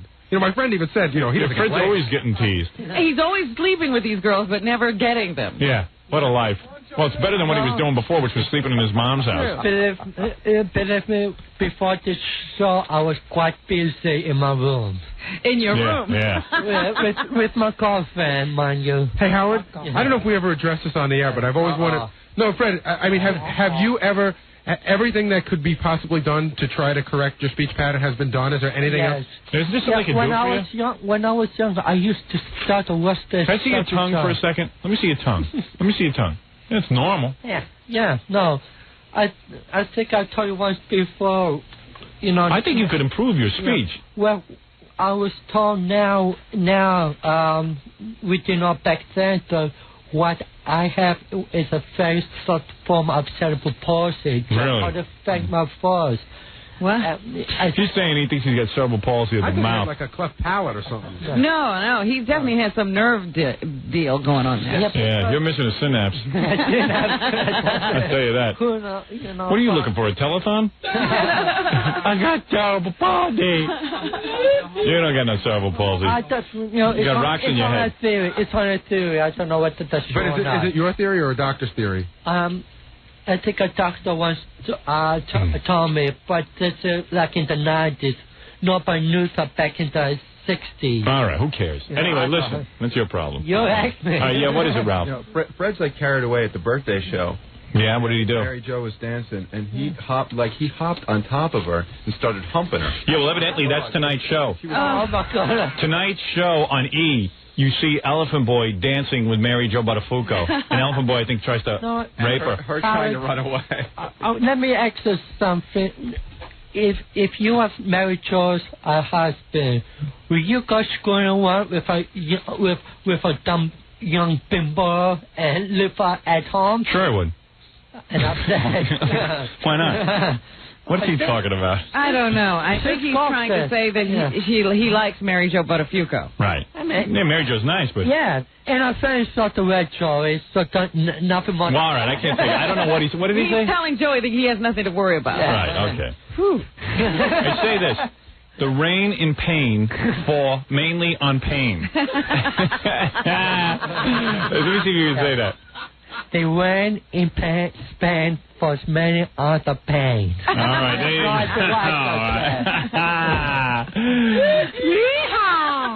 All right, anyway. By the way, Howard, I want to thank you for letting me come on your birthday show. Well, it was a great show. Don't thank him. Gary and Robin, you also. I'm so sorry. I'm so sorry. Robin. Leave him alone. The guy's got some problem. Every year, I always say, nothing can top it. And next year, you always do. Oh, well, thank you. Well said. They understood that. All right, very good. Fred, I know you can't do anything about the speech, but could you, maybe bathe? Why, did you smell? I'll get a whiff, man. Yeah, you stink today? Don't smell him, Howard. If Papa was not used to those... No, it's you, man. No, somebody smell him. Does he smell? Elephant Boy shaves weird too. Like he's got the whole side of his neck is like these long hairs. Yeah. Like he misses them and he misses chunks. He misses chunks of his beard. Even my girlfriend says about yeah, sloppy shaver. Yeah, he shaves like he talks. How often is he seeing that girl? She still is in Cleveland, right? Well, she was with me this week, and Papa's show next month. What is it? What is it, Papa Booty? No. You know who's on the phone who says he can help Elephant Boy? Who? Sam Twat. Oh, really? He's the one who... The famous speech person. Hey, Sam. Hi, how are you, Howard? Pretty good. How you doing? Okay. You're saying you could help Elephant Boy get rid of that? Yeah, we'd give him a ride. Let me tell you something. If you could get rid of that you would be a genius. I think it's a genius. This is the guy who, teaches people, famous actors, dialects and stuff. Meryl Streep, Robert De Niro. Hey, can you help him out a little there, Sam? Tell him to say something. Oh, geez. Well, try the rain in Spain again. The rain in Spain falls madly on the plane. Are you sure? You know what? Well, let him help you. He's trying to teach you something. This is going to be uphill, Howard. Yeah. Now, Sam, someone told me you're controversial in the sense that you punch your people in the face repeatedly until they speak right? Well, no. Actually, what we do is we tie them by the ankles and we suspend them from the ceiling. It improves the circulation. Now, Elephant Boy, Sam is one of these guys who literally can help people like you. How long do you think it would take, though, Sam? Let me answer that. This could be a life project. Sam could be by the time there's any kind of real indication that it's working. How long would it take you to get Elephant Boy in shape? Oh, gee, we see results with every session, and if we don't, we dismiss the guy. No, but there you go. But it would be very short. Are you saying that you'd give him a couple of free lessons? Absolutely. Wow. Now, what is this about rectal electrocution? That's the secret approach. And Sam, can we send our e-cameras to cover this? Yeah, sure. Wow. All right. Are you for it, Elephant Boy? Yeah. Look, what is one of the exercises Elephant Boy will be doing? Well, he's got a problem with his L's, so we would help him achieve a better L by helping his tongue get his palate better. His L's? I mean... A through Z. Yeah, what about A, B, C, D, E, F, G? Why would you start on L? All right, but you're going to start with L?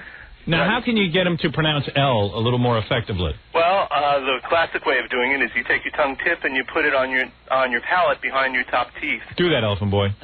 No, just do what Sam's saying. Yeah, okay. And now what does he do? And then we get him to pair it with different vowels. So like la, li, lo, lit. Say la. La. That's it. Li. Li, lo. Oh, very good. He's getting it. Hey, he's like Frankenstein. Wow, that's good. I guess me pick a law. Thanos screw up. Oh, boy. But you know, thanks again, Sam. I appreciate it. Sam, I'm going to take you up on that for Elephant Boy because I have no... What did he just say? He says he's going to take him up on it. You're not busy, are you? Oh, no, not at all. All right. Sam, hold the line, okay? Sure. That's Sam Schwat. Oh, Schwat or Twat? Schwa, Howard, Schwa. Schwat. Oh, you say schwa? It's easier to say New York Speech Improvement Services. Sam Schwat. Okay. Hold on, Sam. He's good, though. I read about him. Who are the big actors you taught? Oh, Kathleen Turner, Robert De Niro, Sean Young. Kathleen Turner has a problem. Is she over... Could you fix her? She's like, oh, hello, darling. Well, actually, you know. if you speak to her in person, off a script, she's got a Spanish accent because she was brought up in Colombia and Venezuela and Madrid. Oh, come on. No, seriously. But she's very well coached. I think you overcoached her. She got carried away. All right, hold on, okay? That's Sam Schwat. Always good things happen when I come on your show. Right, maybe you're going to be speaking perfectly now. But you would kick me off the show. We'll see. Well, we just asked you and you said you would take it. So take it. I am. Sam says he can help you. Go to it. And like I said, if we do take lessons, I want to have ass. I got to get myself into it. You want to make a bet right now? Yeah, I guarantee you, Elephant Boy gets kicked out. I do too. Yeah. 2 lessons. Yeah. 2 lessons, and Sam gives up. I say Sam's going to hang himself. Wouldn't that be funny? Like we go and videotape it, then the next day we find him hanging from a chair. Just hanging off the chandelier. Why you're standing on the chair? You're supposed to teach me. Wouldn't that be great? After 3 weeks, Sam's like him. Yeah, right. I'm not I help you so bad. It is not about me, all. All right. Thank you, Elephant Boy. And thank you. And thanks again. We're happy for the podcast show. Right. Okay, Elephant Boy. Thank you. And we got to take a break. And we'll be back right after this. More to come when the Howard Stern Show returns in a moment. 97.1 The Eagle. It's the Howard Stern Show. Here's Howard. Hey, somebody said Fred the Elephant Boy sounds like Nell, the movie Nell. I'm thinking maybe I'm going to, you know what, maybe it's time to write a bit. A movie. A movie. Fred the Elephant Boy in the sequel to Nell. We find him in the woods. Nelephant. Nelephant. Hey, you know, why don't we do that? Sure. Nelephant. It's a story of a guy who is, I guess his parents, I don't know, must crash in the woods or something, and he's raised by wolves. Well, he's raised in the woods, Yeah? secluded, and the parents sort of crap out on him. How do the parents crap out on him? Apparently, the mother has a stroke, so she can't talk well herself. And then she sort of dies, and Elephant Boy is left out there by himself. Where's the dad? Make his own strange language. I have no clue. Right. Wow. So, he's raising himself in the woods. Mm-hmm. And then he's discovered by scientists. Right. Who can't understand him. Right. He's discovered by Dr. Norris and Dr. Martin. He's an alien. Right. Dr. Moe and Dr. Curley. Yeah, and they think that they found an alien, and they're going to get rich. But it turns out to be Elephant Boy, and then we just throw him back in the woods. How great was it hearing Elephant Boy sing Yiddish songs? Oh, man. I could have used a little more of that. Yeah, there's something there, too. Yeah, something in that. Yeah, maybe we could have him singing his bar mitzvah. California girl. Recreate. La la la la. The Elephant Boy bar mitzvah tapes. La la la la la la. I never get tired of listening to him or trying to decipher what he's saying. When he starts to talk fast, I'm lost. Yeah, me too. The most annoying thing is when you're at a strip club, because Elephant Boy hangs out at Scores 24 hours a day.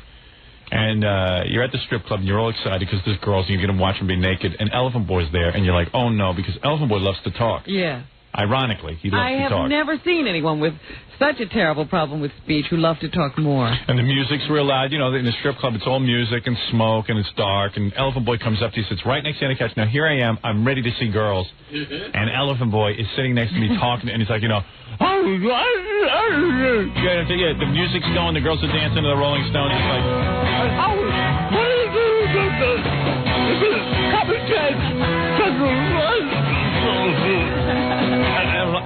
And I go, what?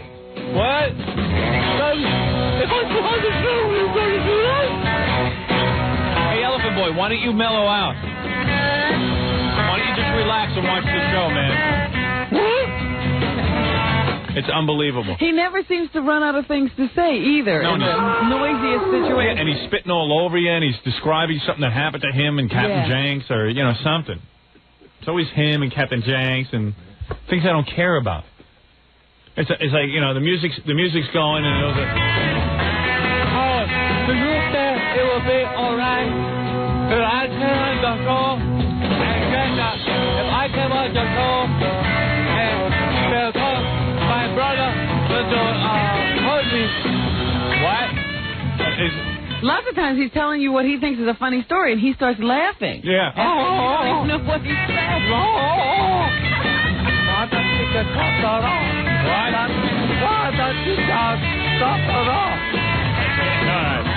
Yeah, it's like your worst nightmare. It's your worst nightmare. You know what's so sad is he can't talk. But so you would think he would do what he could do to help himself. He doesn't wash, so he smells. Right. He doesn't shave well, so he's got clumps of hair. Right. And plus, that stupid cowboy hat is always on the most ridiculously crooked way. Yeah. So it's just... Well, you know what it is? I think when your voice and stuff is that messed up, you go like, why bother with everything else? Yeah, it's like, you know... Maybe we should do an Elephant Man makeover, an Elephant Boy makeover, too. Because I'm thinking he never cuts his hair right. He's just chopped off. Yeah, it's all greasy. Yeah. Send him to your friend in the village. Right. There's a lot you could do. Fabian. All right, anyway, let me take some phone calls. Fabian might quit the business. Enough with There's Elephant no Boy. hope. Los Angeles, you're on the air. Hello? Yes, hi, you're on the air. Who's this? It's Howard, you're on the air. Hey, I just wanted to let you know about why the Mexican station's winning down here, man. Well, because the whole California is overrun with Mexicans. Well, besides that, I myself listen to that station once in a while, and the reason why everybody's tuned in and has that station on all the time is they're always giving like free trucks away, like, you know, they give them like opportunities to win a key. No, sir, let me explain something to you. It is virtually impossible for me to lose my audience to a Spanish-speaking station. There is no way that people who are bilingual are making up that amount of my audience. My audience is mostly white, English-speaking audience. The subtleties of my humor are lost on the new immigrants from Mexico.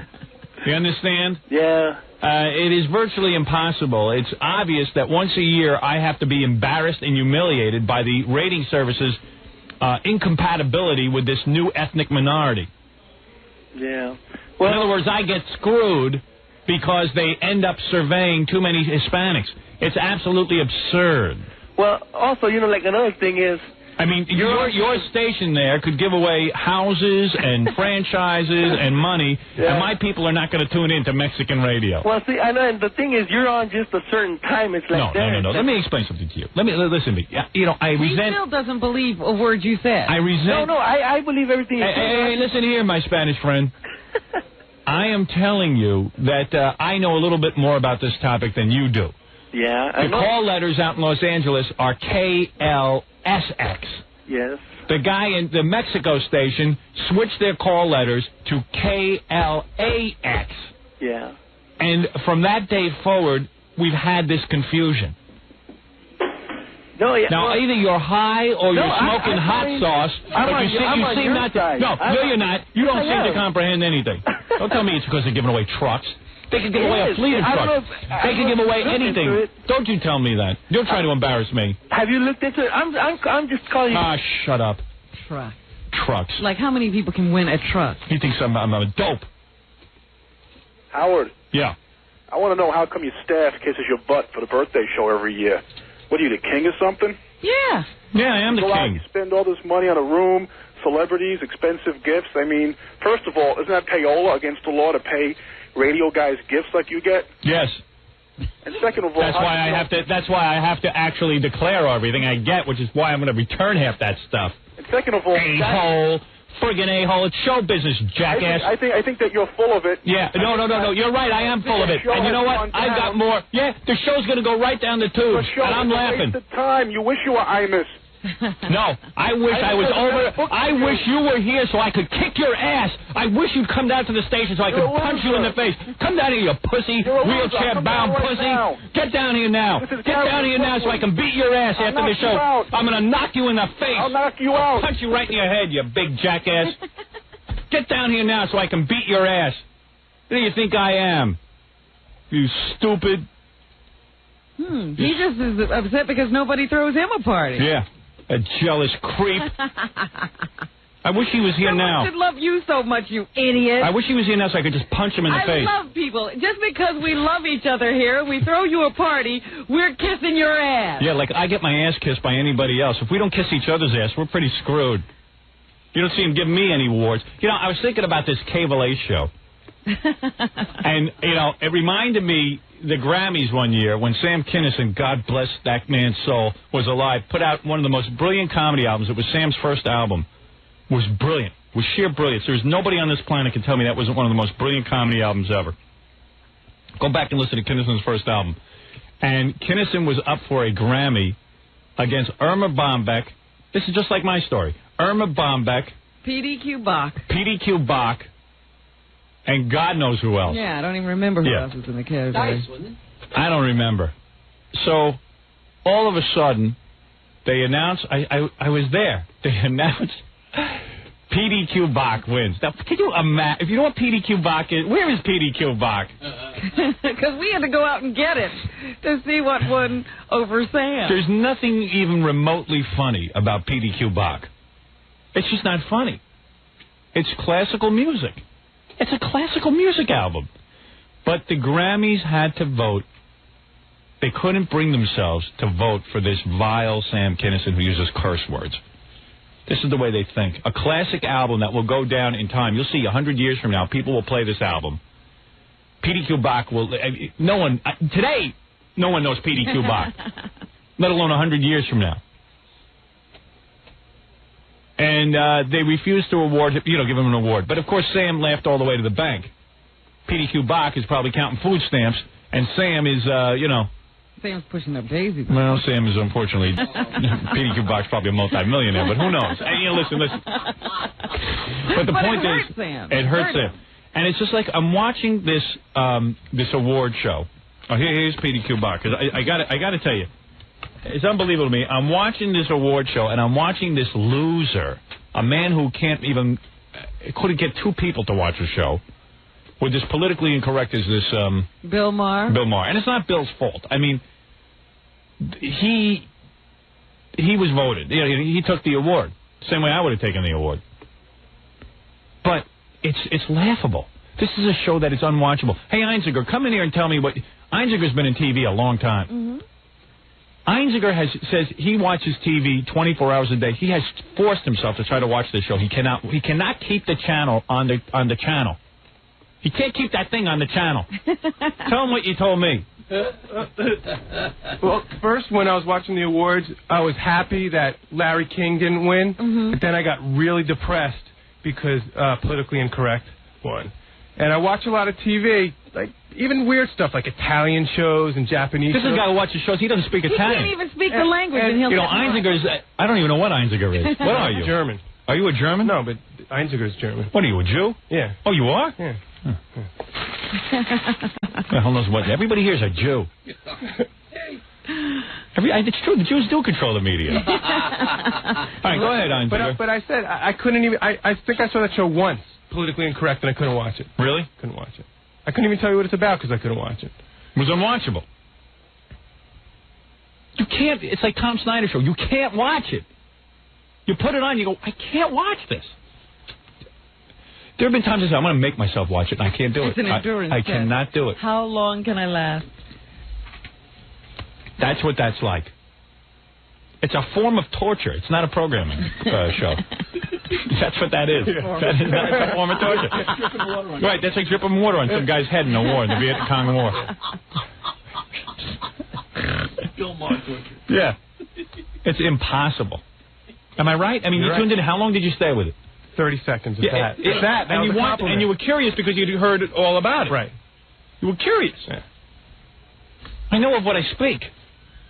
It's like, how long could you listen to this PDQ Bach? Here it is. This is PDQ Bach. This is a comedy album. Call us if it makes you laugh. If anybody laughs, you tell me. I want to know as you listen to this. Because there's supposed to be something funny about this music. Well, what's funny about it, I think, is that... Like, did you see that drum? Yeah. That drum is funny. That drum is funny. Yeah. That's what they're going for, I think. See? Like, people are... like, that doesn't belong in classical music, so it's funny. Right, it's played too loud. Yeah.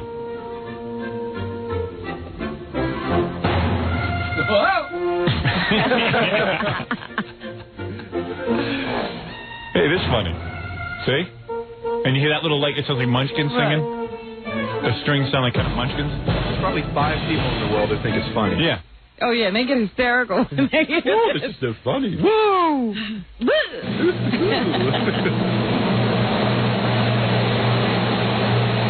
It's like Jackie on Star Search. Like, well, when's the laughs? It's all drum humor, it sounds like. It's like Jackie at the Channel 9 show.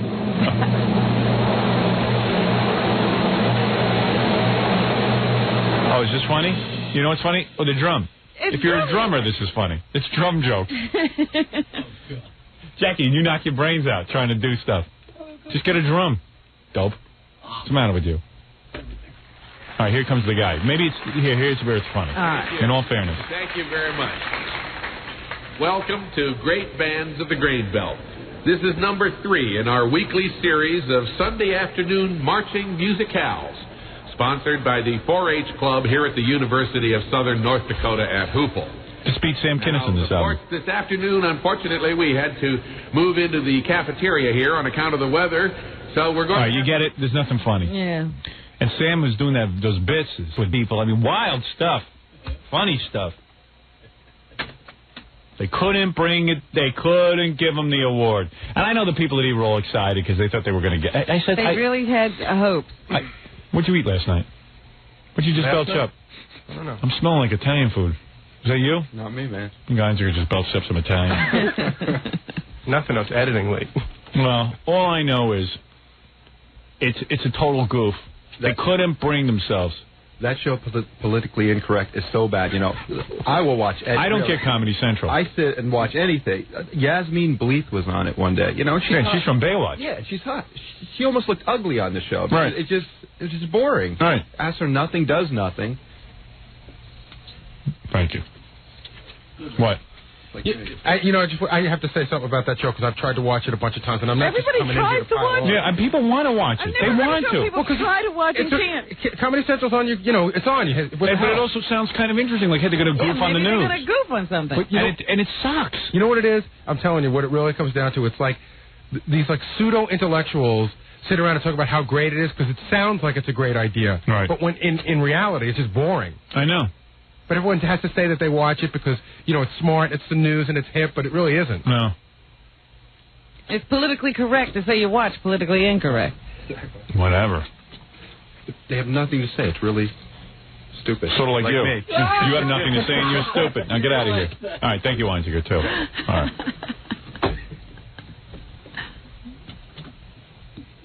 The joke. Myrtle Beach, you're on the air. Yeah, hey. Yeah, that is terrible. Sam should have won that. You're right.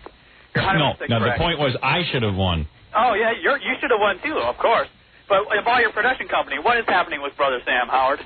Well, I'm working on it. How much time do you spend on the production company as opposed to your own project? I don't know. I don't know what lately I just spend time on Prodigy. I just write on the computer. You are ridiculous. There's work to be done. I know. No, actually, I spend a lot of time. I got a lot of things to announce, but, I hate to keep announcing stuff prematurely. Yeah, because I thought you might have... Because then, like with the movie, everyone's like, well, when's the movie? When's the movie? That was my mistake, because I got people so charged up for this movie, and I don't have the proper script yet. But what about Brother Sam? I mean, we've talked to some writers, and we want to get somebody with the right sensitivity. And yeah, the book is great. Yeah, it's a good book, and we want to develop it properly, and it's running its natural course. Things are going along just fine, but these things do take time. What else have you optioned? Well, I've got some other things that I hesitate announcing here at this point. Just give me a couple more weeks and then I'll announce it. Because what happens is then I announce it and then everyone goes, well, when's he ever going to put out anything? But everything's in development, Robin. Yeah. All right, well, I'm working on a Jackie movie called Raunchy Riddles the Movie. All right, thank you. Howard, about your Arbitron ratings out here, it's great with the females. All of a sudden you get like the 32-year-olds. And you have like a 28.6 rating. It's unbelievable. It's just great. Well, good. Thank you. By the way, our ratings were strong everywhere, except, of course, the Mexican station beat us in Los Angeles. Latinos. Yeah, well, so you tell me what's going on there. Everywhere in the country, we're fine. If we sucked, we'd fall down everywhere. Suddenly the Mexican station. That's right. It's all that water, like you said. It's all please. Why are you yelling into your phone?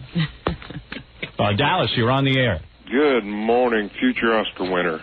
There you go. There you go. Thank you, sir. Hey, listen, I got a couple of comments, and then I got a question for you. First, hey, what happened to the Cowboys? What happened to the Cowboys? Well, they sucked there. What can I say? Yeah. It happens sometimes. You win some, you lose some. I don't mind that they lost, but I would have liked a good game.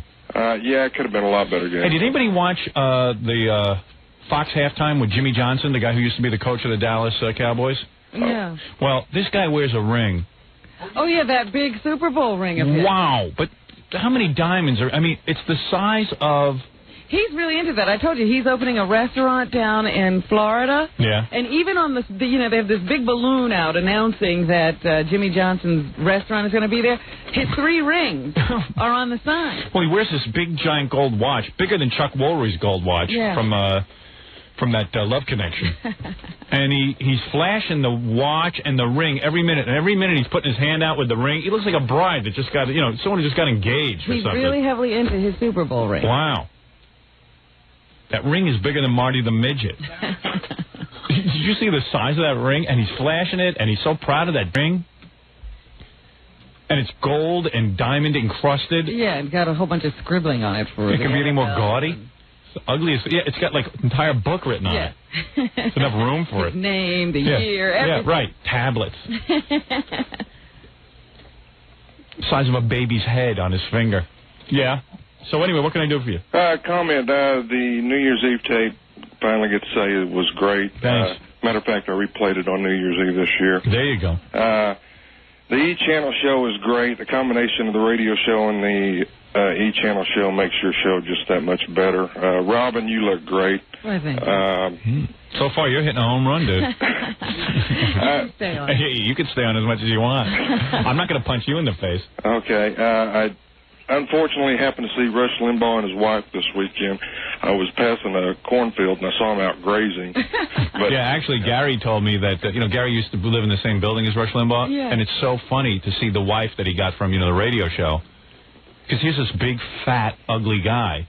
And the wife is like, got a really good body. Yeah, she's an aerobics instructor, isn't she? I think so. And it's almost laughable. I mean, it's almost like you can't control yourself.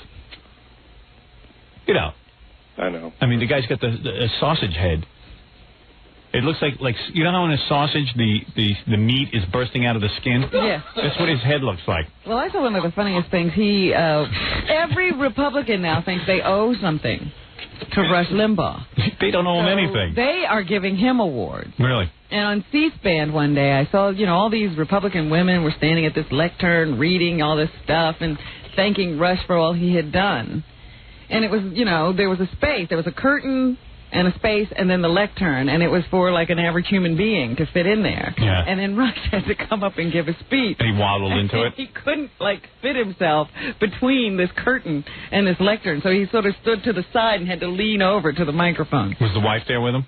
I don't know, because they had a bunch of tables, you know, round tables in the audience, and every once in a while they put the camera on him, but I couldn't tell if the wife was at the table or not. Because it looks like a kidnapping when you see him with her. It looks like a pedophile. Yeah, you're wondering running off with why is she with him? Yeah. What's the ransom? She's slipping notes. Return me to my mom. You think you ought to call the police because something looks wrong with this picture? Yeah. Big fat head. You expect stuff to start oozing out of his ears. Because people ask me all the time, like, well, what do you think of Rush Limbaugh? I said, well, I tell you what. Put him on in morning drive time. Let him go head-to-head with me, and we'll see who wins. Mm-hmm. Yeah, it's safe to be on midday. Who's going to listen? I mean, there's nothing to listen to. So the guy gets an okay rating, but there's nothing else to listen to. Come on in here, you're such a big shot. Where the big boys play. Hey, my question... Right? Right. Absolutely. Of course, that's right. Yes, go ahead. My question is, you've only talked about this one time, but my question is, how has your overseas book sales gone? You've only... I don't know. Are there overseas books? Yeah, well, I know they released my book in England. Mm-hmm. And are they going to translate it into other languages? Yeah, well, evidently the English speak English. So we got off pretty easy on that one, quite frankly. Because I would like to see your book translated into other languages. Yeah, I believe the Israelis are translating it into Hebrew. No, I don't think that it's gone that far. Because, don't forget, I am still not an international force. We really don't. I mean, the only exposure I seem to get overseas is that every once in a while I see articles on me that say I'm some kind of, like, verbal terrorist. Right. That's sort of going up against the government. Yeah. And in England, evidently, they seem to know something of me because the BBC's always talking about me. But other than that, I don't think there's anything going on in terms of, overseas stuff. But you don't know. I saw some interesting news today. People keep asking me about your audio book. Yeah. Is that coming out? Is that out? I don't know. I don't know. I got to get to work on that. Oh, you still haven't finished? Yeah. You're worse. OJ is going to be doing his I don't know. audio. You got to ask Fred. He's been in the studio with me when I try to record it, and it's like, oh. It's not. It's like pulling teeth. I hate it. I start screaming and yelling. Oh, boy. And Sounds like a fun deal. Yeah. Anybody keeping the tapes of that? Oh, man. It's really bad. Oh, why don't you bring us those? And as I'm reading it, I lose my voice because I don't want to be doing it. I don't know. I'd like to hear a tantrum or two. All right, I'll get some of those. Now you're going to be acting. Hey, want to hear a cool tape? Listen to this. What? Check this out. You guys will like this.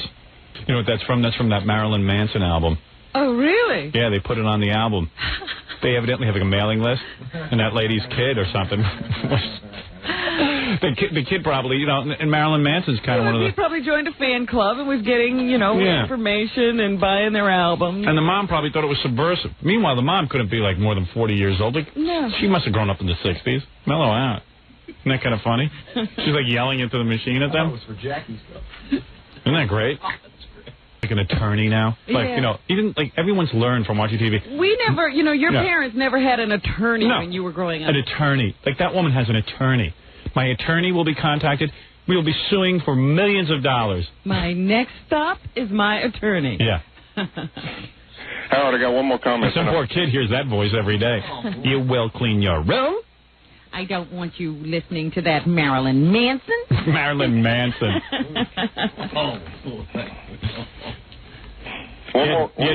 One more comment, then I'll go. I called a hard copy's voicemail last night, and I suggested that they take O.J. Simpson, put him in the electric chair, and then take Susan Smith and put her on top of him, and then fry them both at the same time. Right, save the taxpayers some money. Now, that's a good call. Put O.J. in the chair and sit her on his lap and fry him at the same time. You bet. Hey, take care. I don't think I'll be hearing you at the end of the show. Yeah. Somehow you won't make it on there. I tried. All right, thanks, bro. Bye. That's, of course, Dallas, Texas. You might recognize the accent. Same accent as our great president, LBJ. All right, let's take a break, and we'll be back right after these words.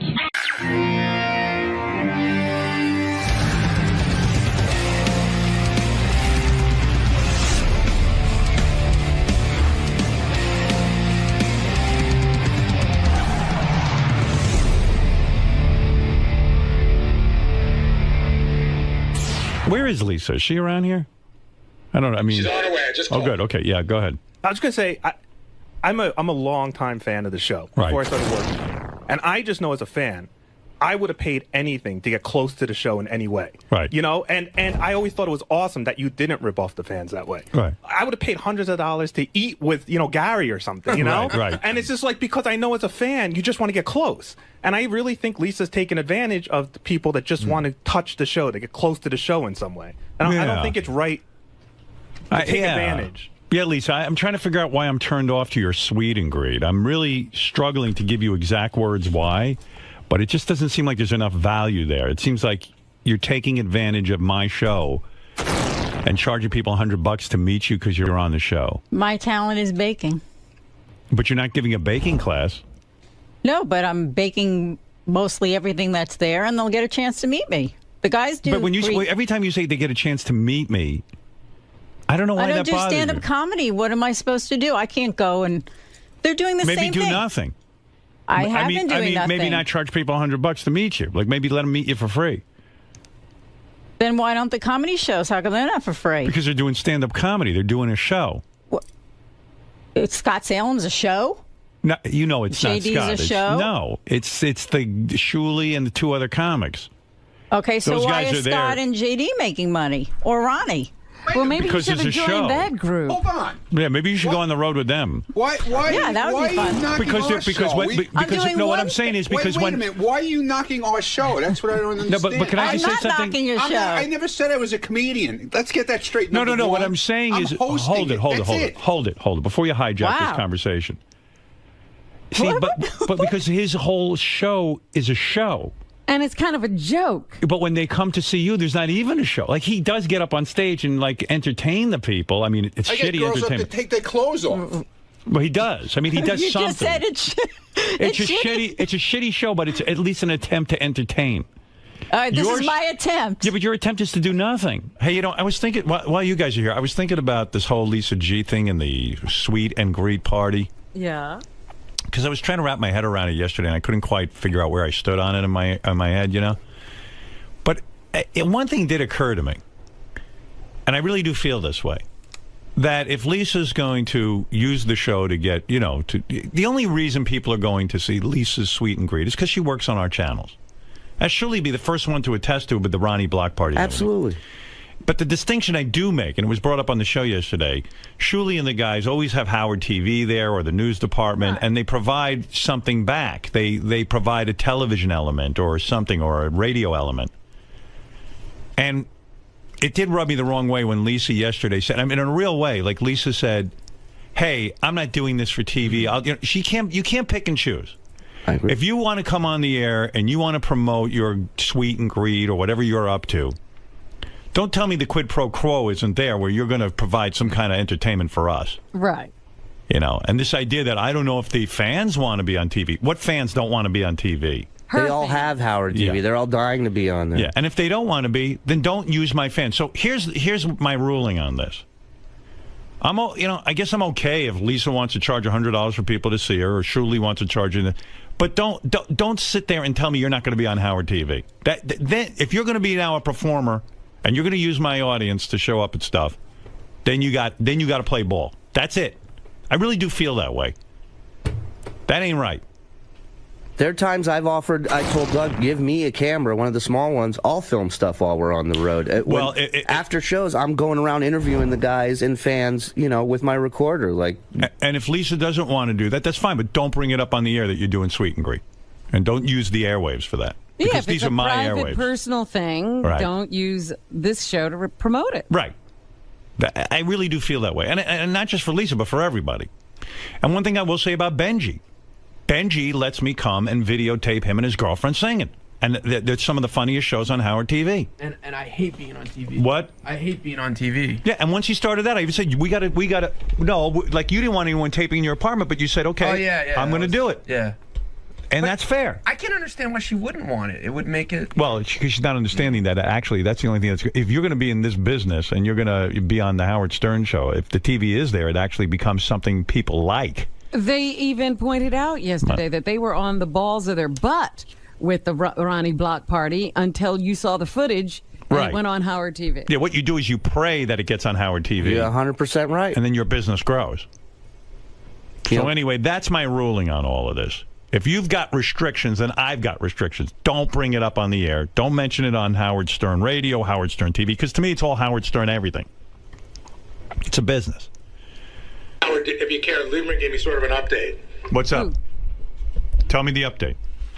She called everybody who bought a ticket. Yeah. And everybody except for being on TV except for one person. Yeah, so she's trying to figure out how to handle it. I got it all figured out. Never, ever bring up anything you're doing outside of these channels again. And if that person doesn't want to be on TV, tell them not to come. Refund their money. Right. But from now on, everything is on TV. I don't want to hear people telling me they're picking and choosing, because I'm picking and choosing. I'm picking and choosing. And if you choose not to be on the team, then don't do it. And listen, Lisa does a fine job and everything, and I would never ask her to be on TV if she's just doing it. But if you're going to start using the airwaves to promote events and use my audience, then you've got to give something back. That's how I feel. What do you think of that, Doug? Your Honor, I think it's a great decision. Right. That's why I'm America's judge. That's right. What is your ruling, Your Honor, on her appearing on Howard TV for interviews, like the behind-the-scenes shows? Sometimes she's involved, like when we go out with Benji with the Anthony Weiner press conference. Right. We did a behind-the-scenes show on that, and she was a big part of that, but she refused to be interviewed. What is your ruling on that? She refused to be interviewed without payment. That's ridiculous. I agree. This is all... Listen, it's like I explained the other day. What do you think we're doing here? Howard TV, to me, is no different than Sirius Radio. It's all the same. It's all promotion and promoting. It's the same thing if I said to her when she interviews me, Lisa, I can't be interviewed for Howard 100 News. I need to be paid for this. It's a thought that would never, that's ever psychology. cross ahead. If Doug Goodstein, every time we ask him to be on the air, and says I demand payment, I'm fucked. Then I got to get rid of Doug Goodstein. But you know what? When I went to Peru, Howard, I went to Doug and I said, give me a camera. Maybe some interesting stuff will come out of this. This is my own personal vacation. Right.